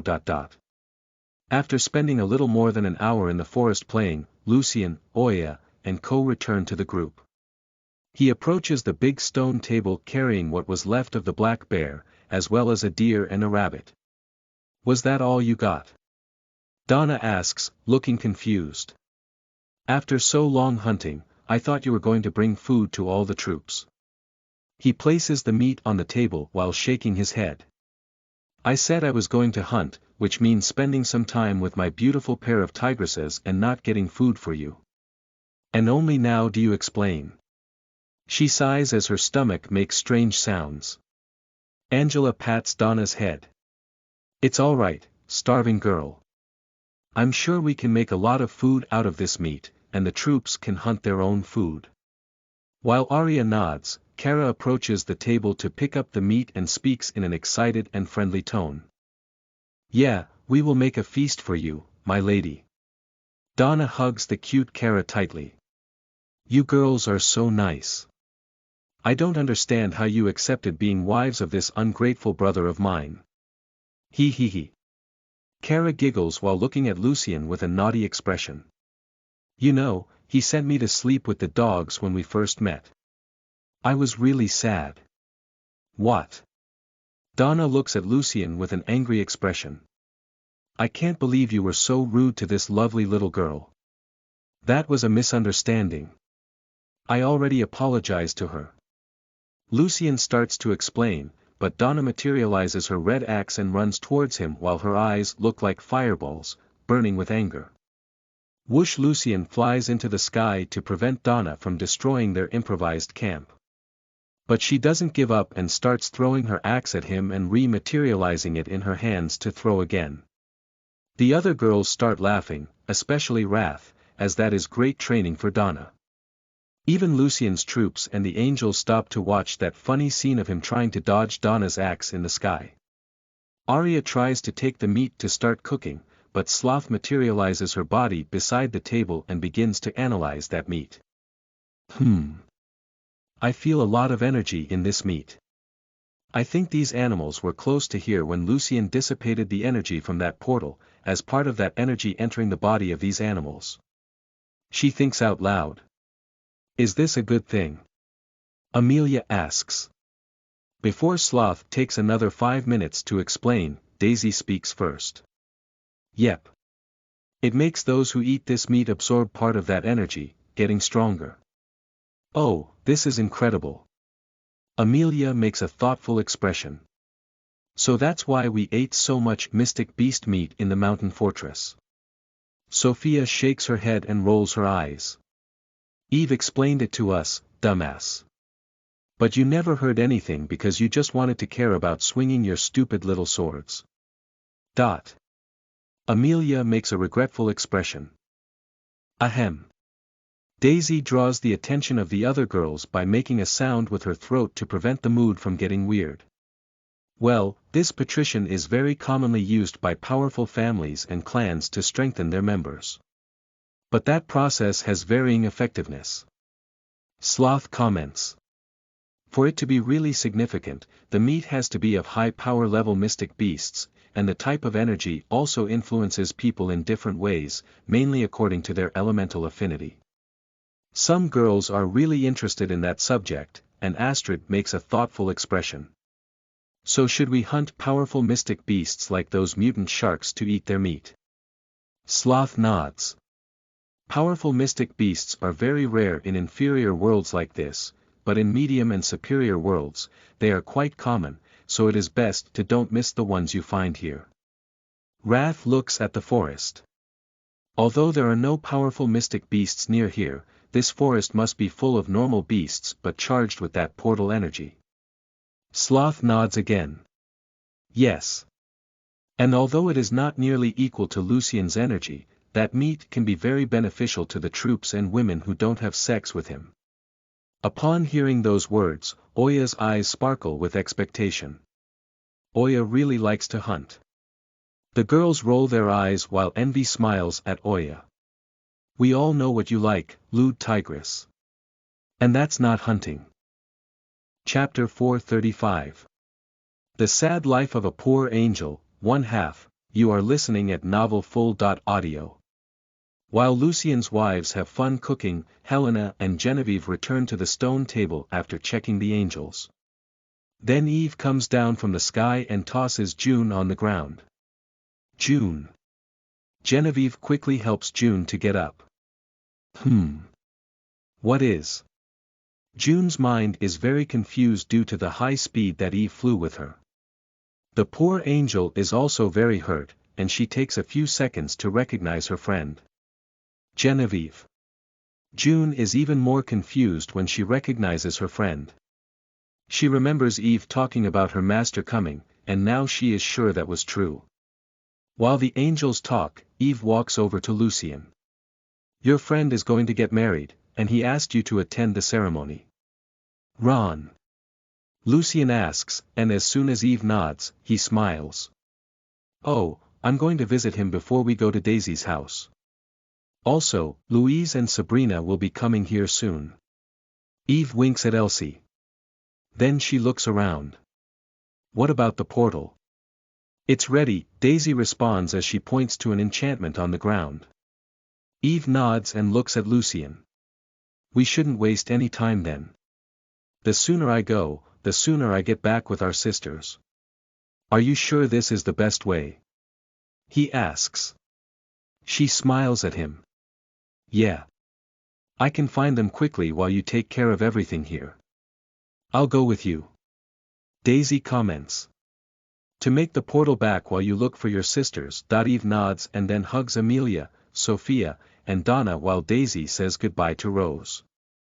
As they are expected to return in a few days, the farewell is not very long.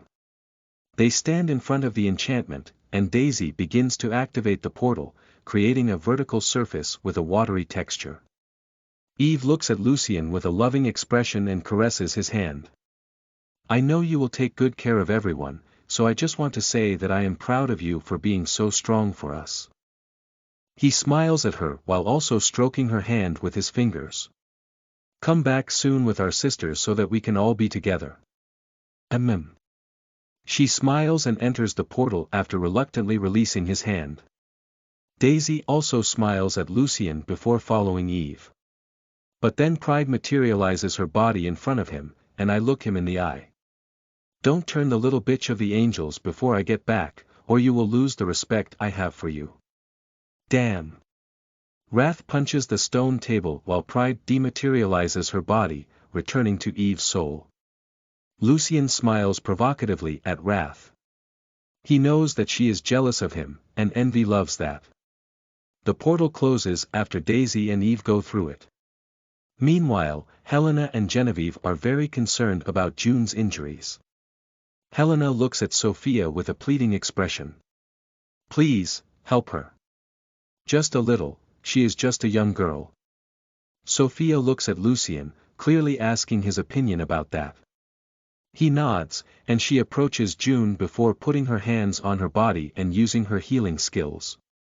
Since June's wounds are normal injuries, Sophia's healing quickly proves to be effective. She closes the cuts on the angel's body, fixes broken bones, and heals internal bleeds. However, she doesn't heal June completely, leaving her body still weak and painful, so she doesn't try to attack someone in Lucien's group or anything like that.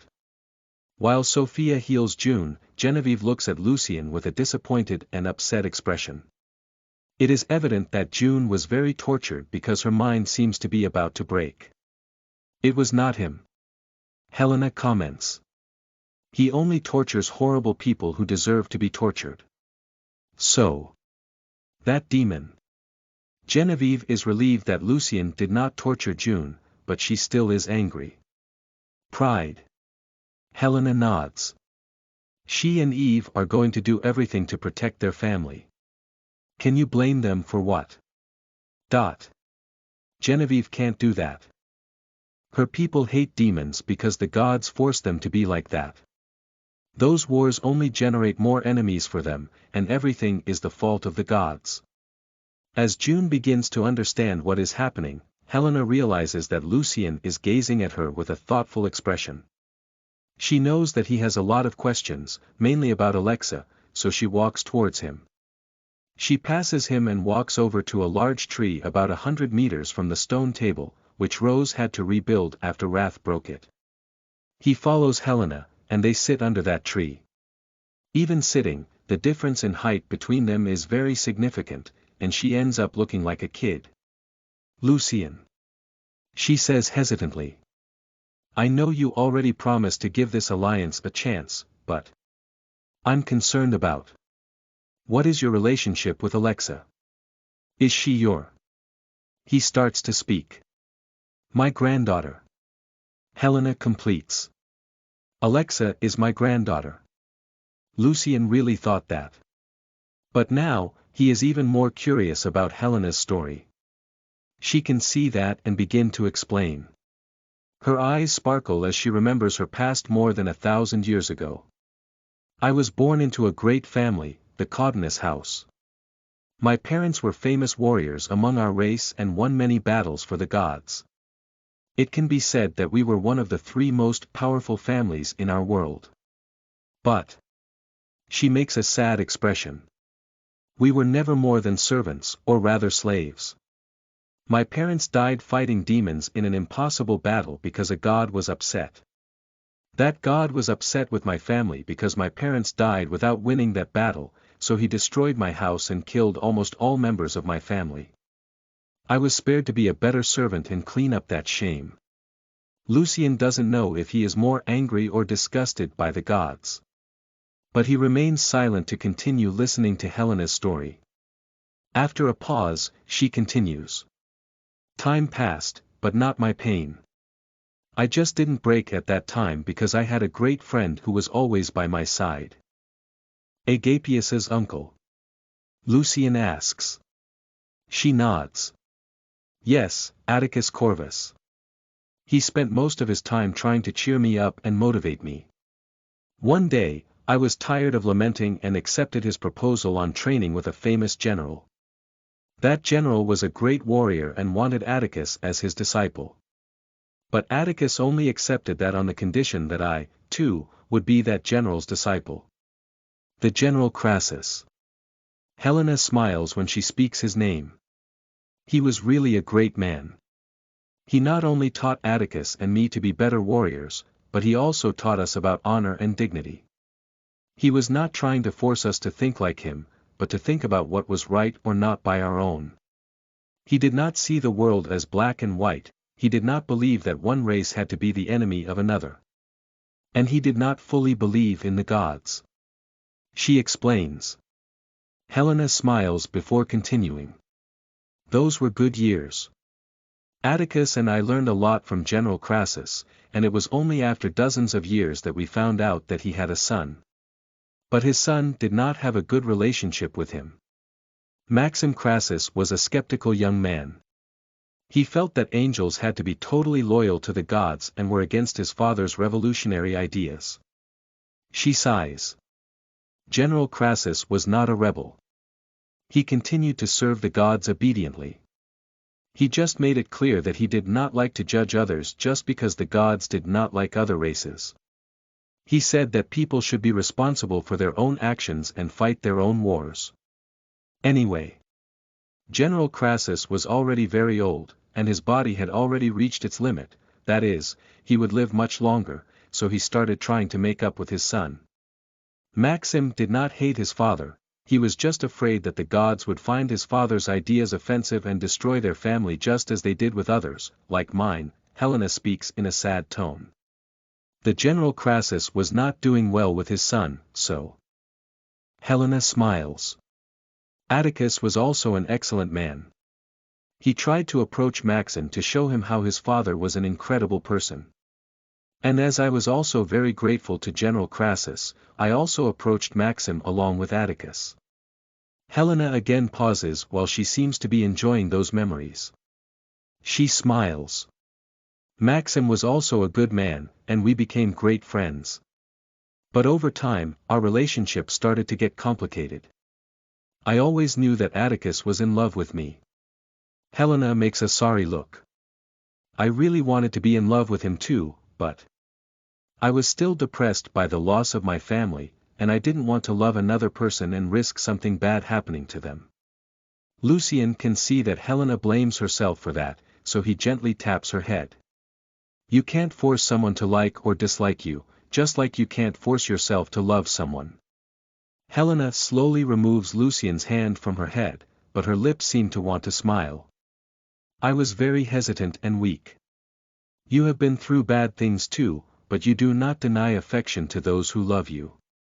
He shakes his head. But I ignored Sophia's feelings for a long time.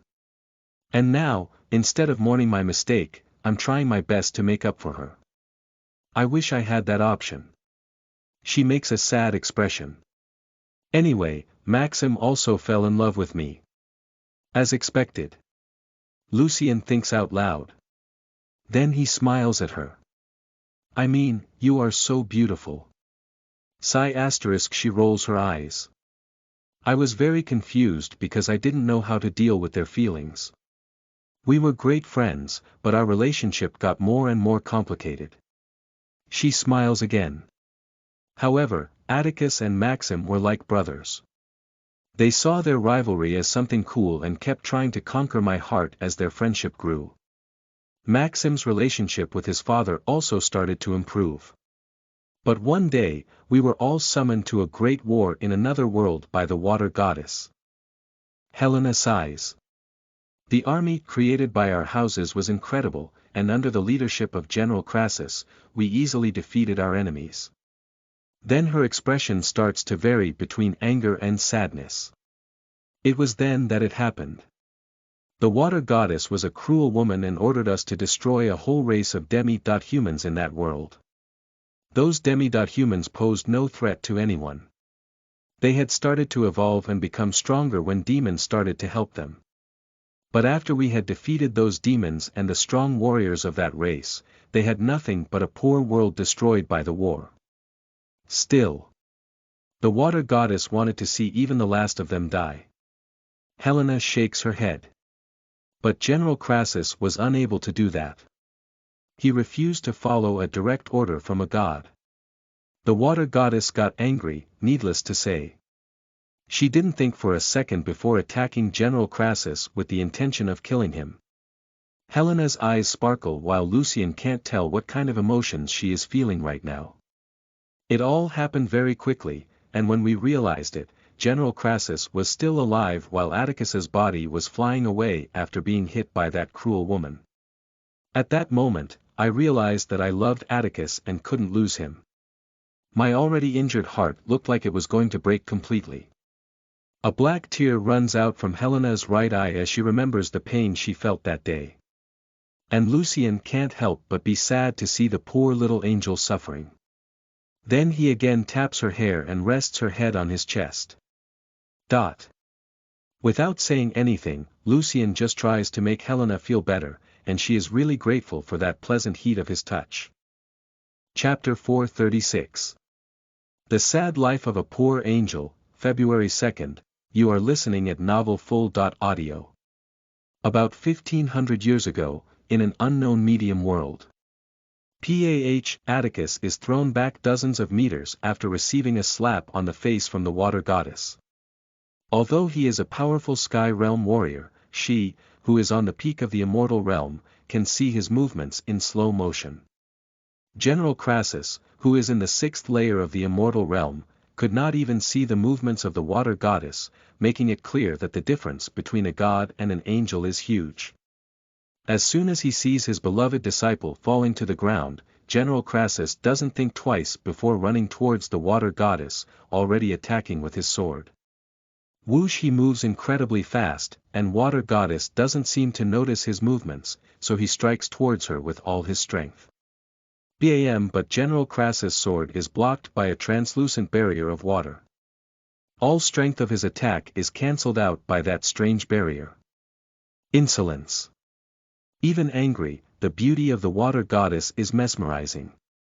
But no one there dares to gaze at her body and end up having an awful end.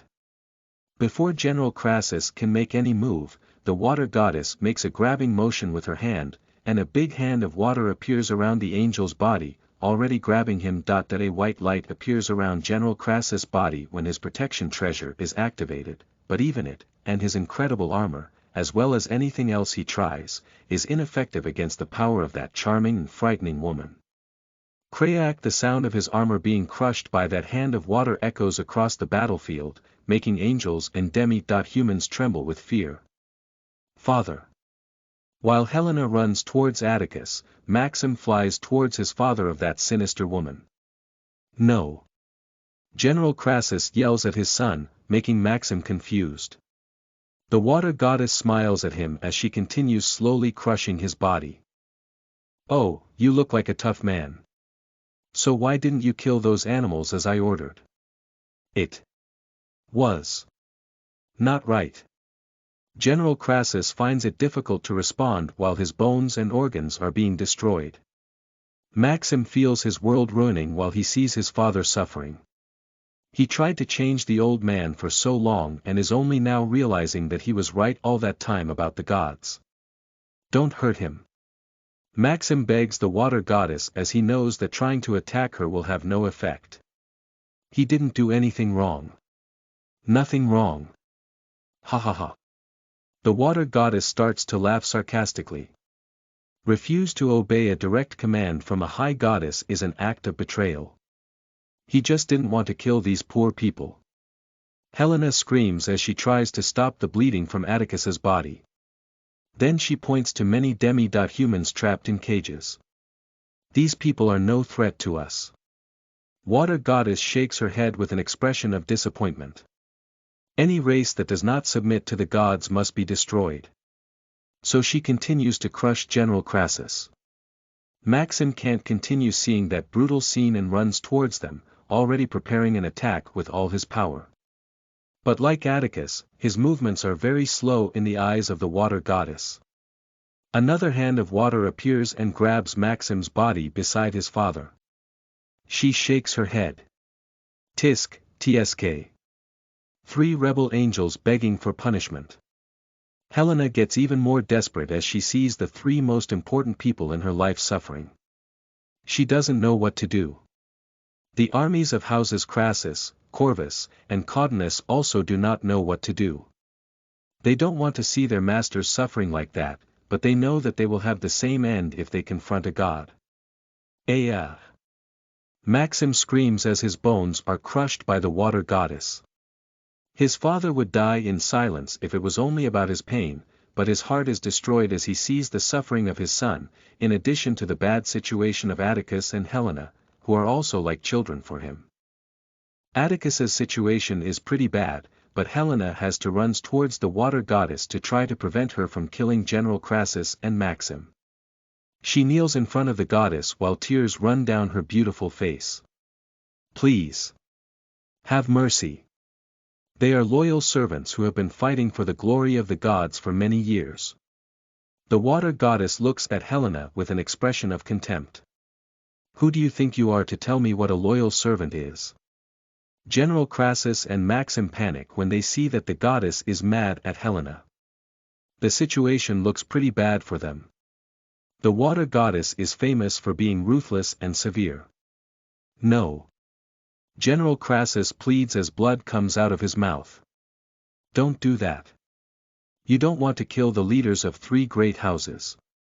Many angels could rebel. The water goddess looks around and realizes that more than 10,000 angels are looking at her with frightened but also upset expressions. She is not stupid and knows that killing the leaders of 3 families, including the sole heir of the Crassus house, would be bad. After all, if the gods kill their servants, who will serve them? I can't allow that disrespect to go unpunished. She thinks out loud. Then punish me.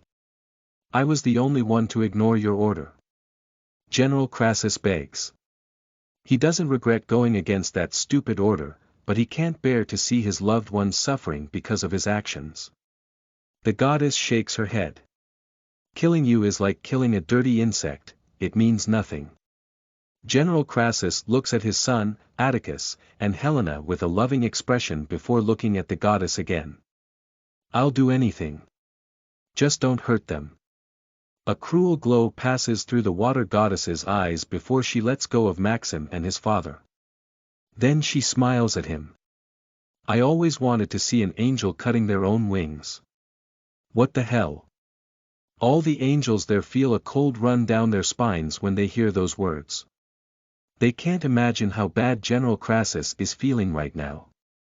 No, please. Helena begs as she kneels in front of the water goddess. The goddess prepares to slap Helena in the face, but then General Crassus quickly picks up his sword and stands in front of her. All right. I'll do it. No. Maxim screams as he tries to get up. Just as the worst punishment for an angel is losing the wings, cutting off the own wings is insanity. Helena, Maxim, and Atticus would rather die than see General Crassus have to do that. But everyone there also knows that they can't all get out alive after offending the cruel water goddess. So, General Crassus looks into Helena's eyes. Protect them. My daughter. Helena feels her heart crack as she sees the kind look in the eyes of the man who became a father to her after she lost her family. Then she sees his blood splashes as he cuts both his wings. Father. Maxim screams as he flies towards his father. But Helena knocks him on the ground before the water goddess gets angrier. She hates what's going on, but she also understands General Crassus' sacrifice. The scene of General Crassus kneeling beside his cut-off wings while his blood flows like a stream will never leave the minds of all those present. As he feels life flowing out of his body along with his blood, he looks at the water goddess. Blood also comes out of his eyes, but the worst pain is that in his heart. Even at such a moment, he still begs for the lives of those he loves. Please. Bam! The goddess creates a fist of water and smashes General Crassus' body into meat paste, leaving only his wings in whole pieces. Disgusting. She comments as blood runs down her water barrier. No. Maxim feels more pain and anger than ever. He desperately tries to attack the goddess, but Helena uses all her strength to hold him. The water goddess shakes her head while taking out a colorful gem from her storage necklace. That is an instant teleport gem, and she smashes it, making her body start to turn into light as she flies skyward. While the goddess's body disappears into the sky, Maxim also takes an instant teleport out from his storage ring. He can only think of revenge now. Wait. But Helena holds his arm and takes the gem out of his hand. You can't do it. Your father sacrificed himself so that we could stay alive. Maxim is unable to contain the pain in his heart, mainly because he regrets never being close to his father. Let me go. I have to avenge him. Helena is also suffering a lot, but she knows that it would be very bad if Maxim also died, which would make General Crassus' sacrifice mean nothing. However, she can now understand the desire for revenge that he is feeling. She also felt that way when she lost her family, and only thanks to Atticus did she realize that it would be suicide. She wishes Atticus could help Maxim now, but he is passed out or dead, so she has to convince him not to go after the water goddess. When words alone don't seem to work, Helena kisses Maxim's lips. He is shocked by that action, so she hugs him tightly and looks him in the eye with a pleading expression. I can't lose you too. I would die by sadness, she says as she continues to kiss his lips. And Atticus. He needs us now. Atticus. Brother. Only then did Maxim remember that Atticus was badly hurt. So, he and Helena run towards their best friend. Once there, they check Atticus's body and realize that it is bleeding a lot. Helena calls the healers from the armies of their houses, but no one can dispel the brutal water energy of a god inside his body. When it seems that there is no more hope, an angel approaches them, pulling an old female demi-human by chains. What does it mean? Maxim asks in a furious tone. The angel quickly explains. This old woman saw when Lord Corvus was attacked, and she says she can heal him. Why would you do that? Helena asks the mysterious demi-human. The old demi-human looks at Atticus's body with a sorry expression. I heard that man say he wasn't going to kill us. And then this man got injured trying to protect him, and that's why I want to help him. Maxim holds that woman's arm. I promise that I will spare your people if you really heal him. Helena pulls Maxim away from that woman and looks at her with an imploring expression. Do your best, please. The old demi-human begins to check Atticus's body as she speaks. He is dying because there is powerful energy destroying his body. I know a method to dissipate this energy, but it will drain a lot of his life essence. She explains, making Helena and Maxim very sad. Do it, Helena speaks in a determined tone. Sky Realm people can live more than 2,000 years, so even if Atticus loses part of life essence, he will still be able to live a long time. Without wasting time, the old demi-human begins to make symbols on the ground around Atticus's body. Then a green light appears all over his body, and his face begins to age visibly. Despite being almost over 200 years old, he and Maxim seem to be 20 years old, while Helena looks even younger due to her body being tiny. But after 2 hours, when the old demi-human finishes the healing process, Atticus appears to be over 40. Ha! What is? Atticus opens his eyes and sees Helena and Maxim crying as they hug him. Chapter 437. Time to stop suffering. You are listening at NovelFull.audio. Now. Helena tells the sad story of her and her friends to Lucian, not for him to feel sorry for her but for him to understand that the angels don't have a good life serving the gods. She continues as she doesn't realize that he is patting her head. His smell is good that even when talking about painful memories, she doesn't feel so bad. Atticus did not die, but from that day on, our life has never been the same, Helena speaks while resting her head on Lucian's chest. The angels of our houses were very upset by the death of General Crassus, but Maxim was really furious.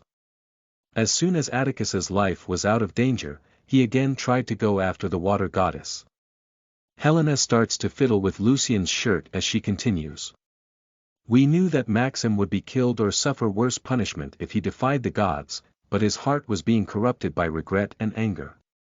Atticus and I couldn't let Maxim that way. So Atticus. He told me that we had to fill the void in our brother's heart, and only I could do that. Give him a reason to continue living. After several sad and painful expressions, a beautiful smile appears on Helena's lips. When our daughter was born, I also felt that I gained a new reason to live. I joined my Caudinus house with the Crassus house, but even so, our people were weak and unmotivated after General Crassus's death. But Atticus. He was always there to help us. Lucian can't help wondering how someone as good as Atticus had a nephew as trashy as Agapius.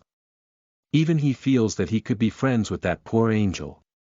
Helena sighs and continues. Atticus helped our family for a long time. He fought our battles and served the gods very well so that Maxim and I could focus on raising our daughter. She was a beautiful and special girl. She only inherited good traits from Maxim and me.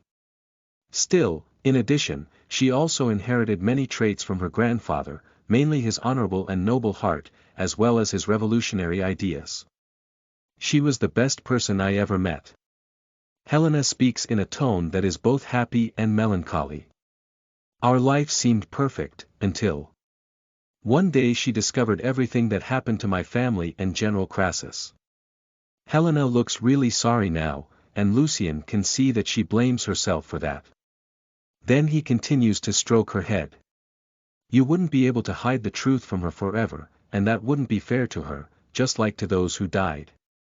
You don't understand what it cost me. What it cost our family. Helena responds. She pauses for a while before continuing to tell her story. Maxim and I tried to make our daughter understand that we were only servants of the gods, and any attempt to change that would only result in suffering for us and those dear to us. But she was very stubborn. Due to her just and noble heart, as well as her incredible personality, she joined a secret group of rebels who want the freedom of the angels. Maxim and I were against that, but we couldn't force our daughter to be a good person. Luckily, she found a good man in that group.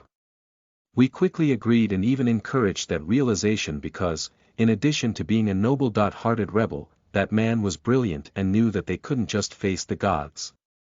My son.in.law. While my daughter became the leader of that group, it was he who kept them alive and prevented my daughter from making mistakes. She had the revolutionary spirit, and he had a cautious mind. Helena smiles.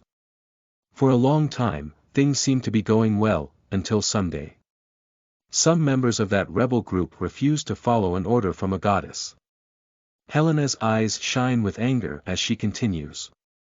The destiny is really cruel. Or rather, that damn woman is even crueler. It had to be her. The water goddess again.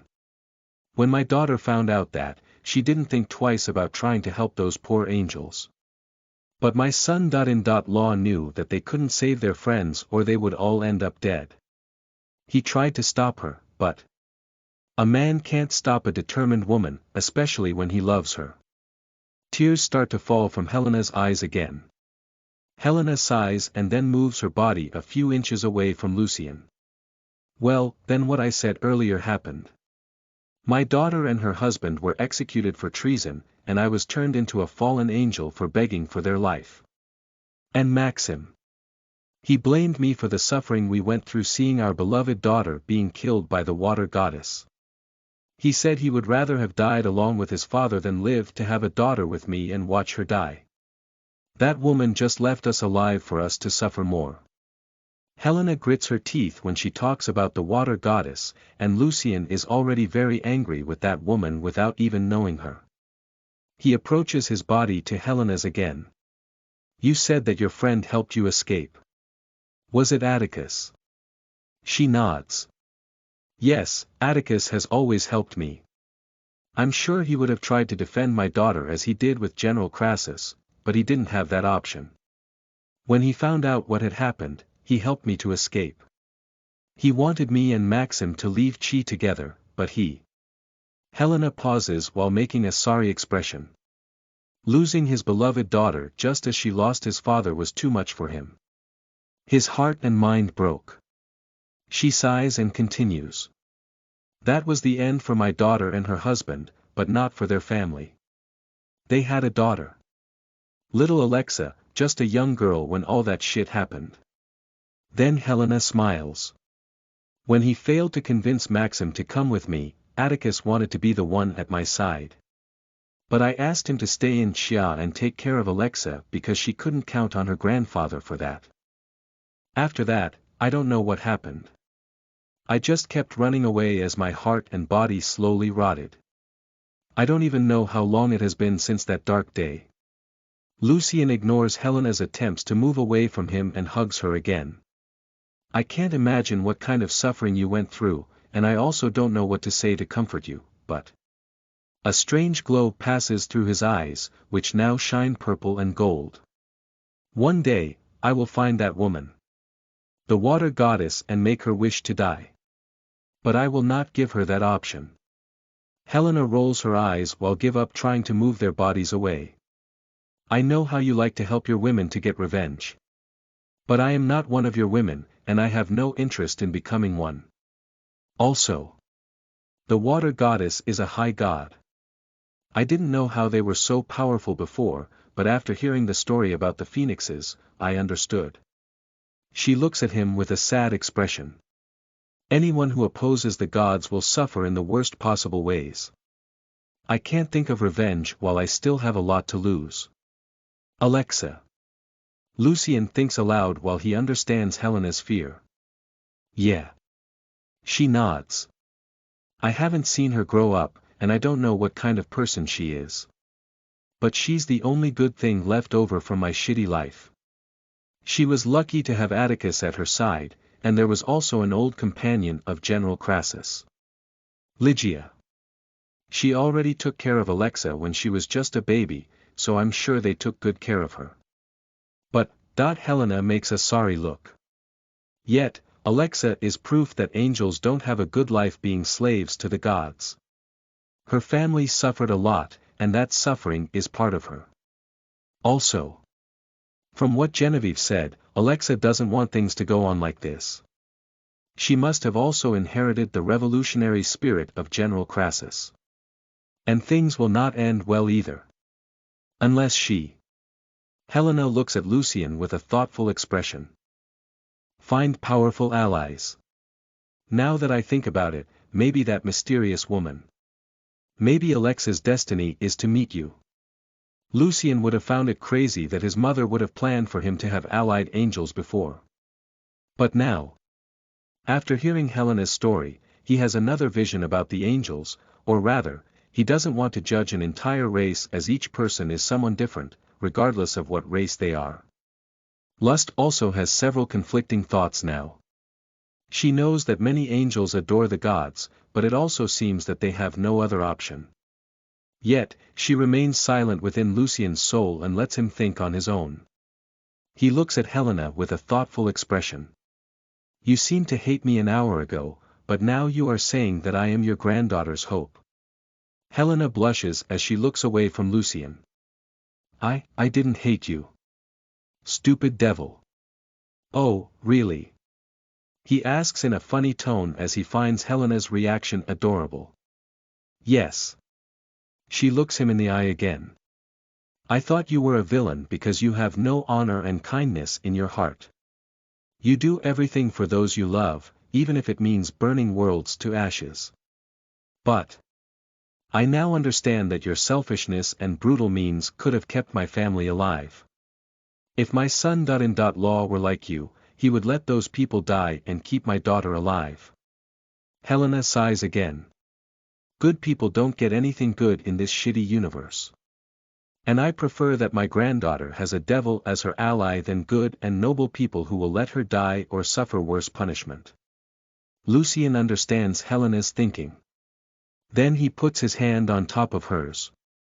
Look. I can't force your granddaughter to accept my help, just as I couldn't force you to do that. But I promise to do my best to convince her. I also think that we should be allies and fight the gods together. He speaks in a determined tone. Helena feels that she likes Lucien more and more. She still disagrees with many things she saw him do, but she understands that all he does is thinking for the good of those he loves, which she did not do well. Then she makes a hesitant expression. I said I was worried about something before. It's that. It's about pride, right? He asks. She nods. I knew you would understand my point, but the sins. They are ancient demons who have seen much more than I can imagine about the cruelty of the gods. I don't think they will accept an alliance with angels. I'm sure Lust thinks the same way as I do. Lucien smiles. Envy can also be a very understandable person when she wants to. Sloth is too wise to stick to things that happened a long time ago. But the other. Helena thinks aloud as she continues to play with Lucien's shirt. She doesn't realize how quickly her body is becoming dependent on his. I can't say anything about greed and gluttony. Lucien comments. But wrath is going to do what pride does, and I can't predict what she will do. Helena is silent for a few seconds. Lucien. I know that what I'm asking you is very complicated. You owe me nothing, and yet I'm here, begging you. Shoo. Lucien interrupts Helena. As you said, I do anything for my women. She pouts. And I said that I don't want to be your woman. He chuckles and starts to stroke her hand that is playing with his shirt. Your mouth says one thing, but the rest of your body seems to have a different opinion. Chapter 438. I like her. You are listening at novelfull.audio. After listening to Helena's entire story, Lucien didn't stop thinking about that. He does not want to judge all the gods without knowing them, but it is evident that many of them deserve to die, or worse. He cannot change the fact that he is half demon and half dragon, as well as the fact that the gods hate his people. However, angels are not really his enemies. In addition to an instinctive desire to take care of Helena, Lucien also has thoughts about the big picture. Killing angels would be a smart move as it would take the main servants of the gods. But helping them to rebel would be a brilliant move and much more effective.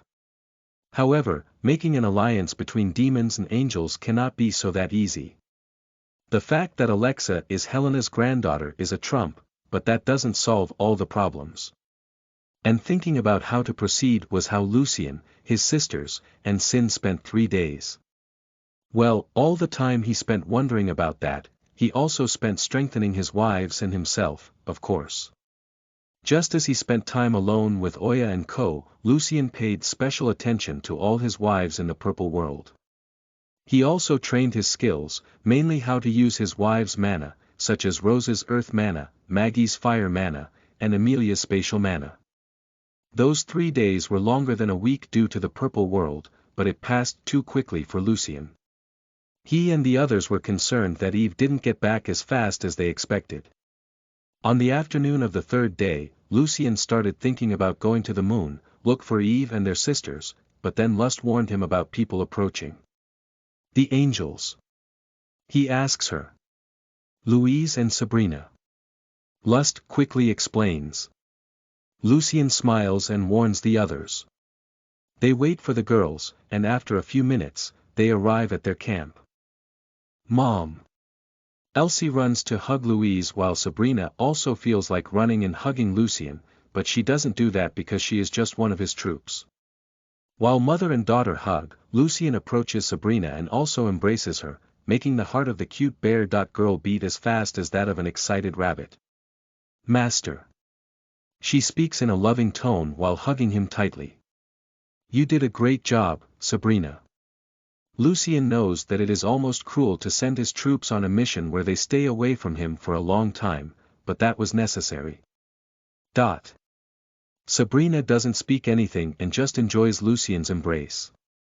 Praises are good, especially coming from her beloved master, but his touch is worth 1,000 words. He strokes her back and kisses her fluffy round ears. I will reward you and also make up for each training session that you missed. Master is the best. Sabrina can't stop smiling while she is very eager for the rewards that only Lucien can give her. Ha ha ha. He laughs when he sees her ears trembling with excitement. You're so cute. While hugging Sabrina, Lucien notices Louise looking at him with a thoughtful expression. Eve told me about and my daughter. Now we are one big family. He nods. Yes, my mother.in.law. Louise doesn't know what to think when she hears Lucien call her his mother.in.law. She is very loyal to Eve, and being part of her family seems incredible. But that also complicates some things. She looks into his eyes and speaks in a respectful but firm tone. And I will always be loyal to Queen Eve, but I will not forgive you if you hurt my daughter. Mom. Elsie puts.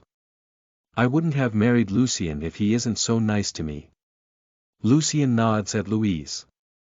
You are right to want the best for your daughter, and I will always try the best for her, as well as for all the people I love. I hope so. Louise really has a good opinion about Lucien, especially after everything she found out about him in Port Green.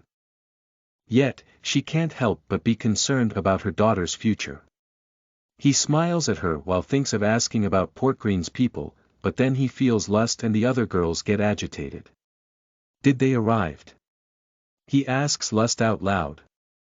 She materializes her body beside him and looks at the sky simultaneously as the other sins. Yes, they are here. Helena flies to Lucien's side as he tells Neola, Kylie, Lorelei, and Maggie to prepare the troops. Genevieve is leading the angels while his other wives are also preparing for a possible conflict. What is happening? Louise asks Elsie. At that moment, a bright light appears in the sky. That light quickly reaches the ground, creating symbols just like the portal used by Agapius. But unlike the first army of angels, now only one angel comes out of that light.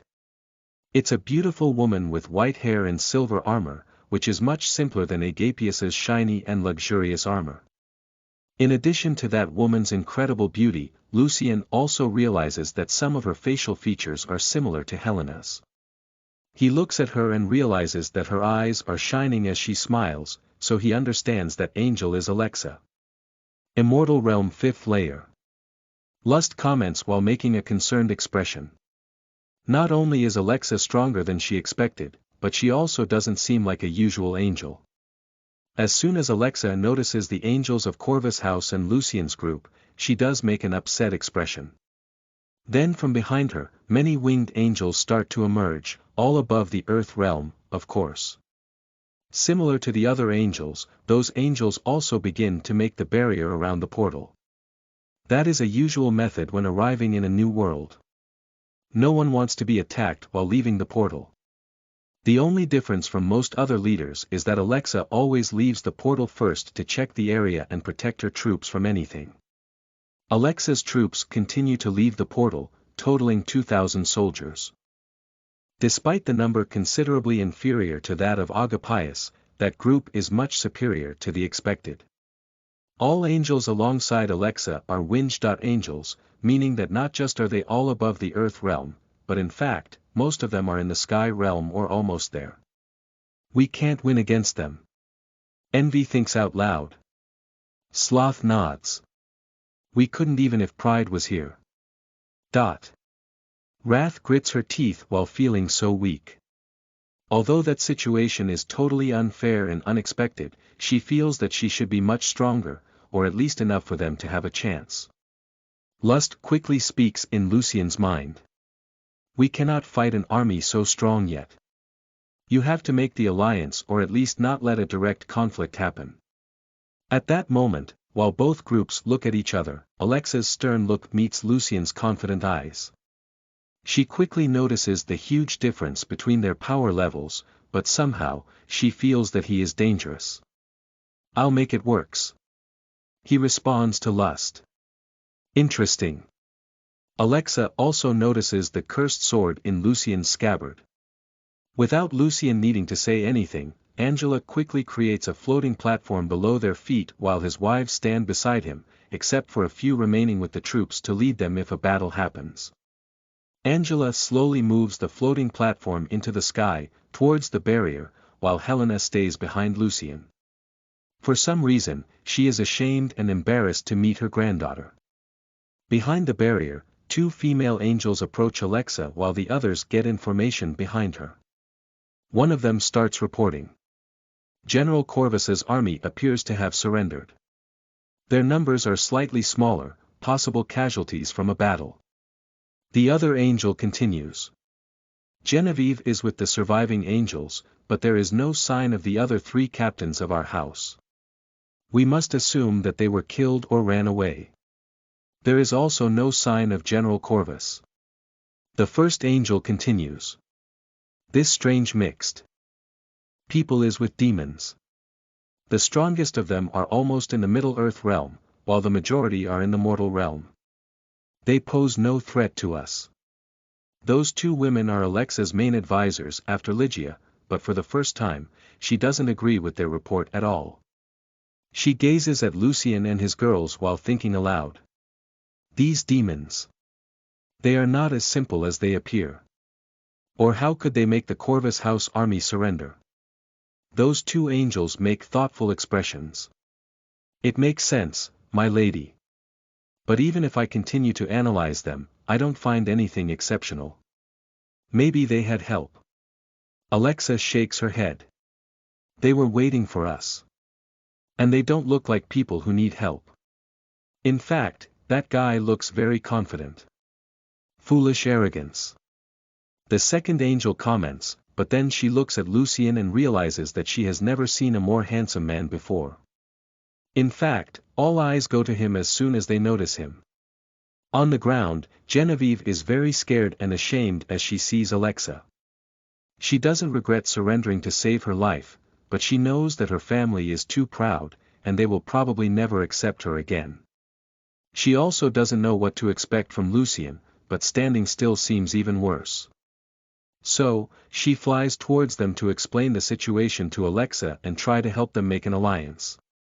Angela stops the floating platform about 50 meters from the barrier. Then, surprising Lucien, Alexa flies out of the barrier alone. She is fearless. He comments while smiling. Her great-grandfather was like that, too. Until he saw the ones he loved suffering, Helena comments in a sad tone as she plays with the back of Lucien's shirt. That is becoming her favorite practice to relax. Alexa slowly flies towards Lucien's group and stops about 10 meters from them. Although unlikely, she feels that he is the leader of their group, mainly because of the way those women stand around him. Alexa. He speaks in an excited tone. She makes a severe expression.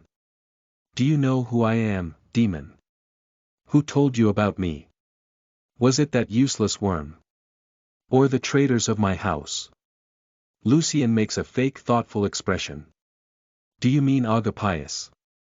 He really did look like a shiny worm in that pompous armor. Well, I killed him. But your people didn't betray you. My sisters and I killed 3 of them and... He looks at Genevieve quickly before looking at Alexa again. I showed the others that we didn't need to be enemies and that there was no point in killing each other. Alexa sighs as she strokes the handle of her sword. I wish there was another way, but... You are demons, and if gods find out that I have spared demons, they will destroy my house and kill my people. She makes a determined expression. When I compare the lives of strangers to those I must protect, I don't think twice about killing. As long as my hands are covered in blood, my family will be safe. Lucian's eyes shine as he fully agrees with Alexa's words. Then he thinks out loud. Damn. I already like her a lot. Of course you do. Helena whispers behind him. Alexa makes a confused expression. Are you trying to play with my mind, demon? You shouldn't have gotten in my way. He shakes his head while making a sorry expression. You seem so stern, Alexa. Well, I understand that you're upset after everything the gods did to your family, but... Shut up. She shouts, and a powerful aura comes out of her body. Lucian quickly uses his demonic energy to create a barrier that blocks that aura, protecting his girls. Alexa looks at him with a furious expression. You don't know anything about what my family went through. She prepares to attack Lucian, but at that moment, her heart seems to stop for less than a second when she sees a small figure emerging from behind him. Her mind doesn't believe what her eyes are seeing. Actually, he knows. Helena looks at Alexa as she continues holding to Lucian's shirt. I told him all the bad things they did to us. Little Alexa.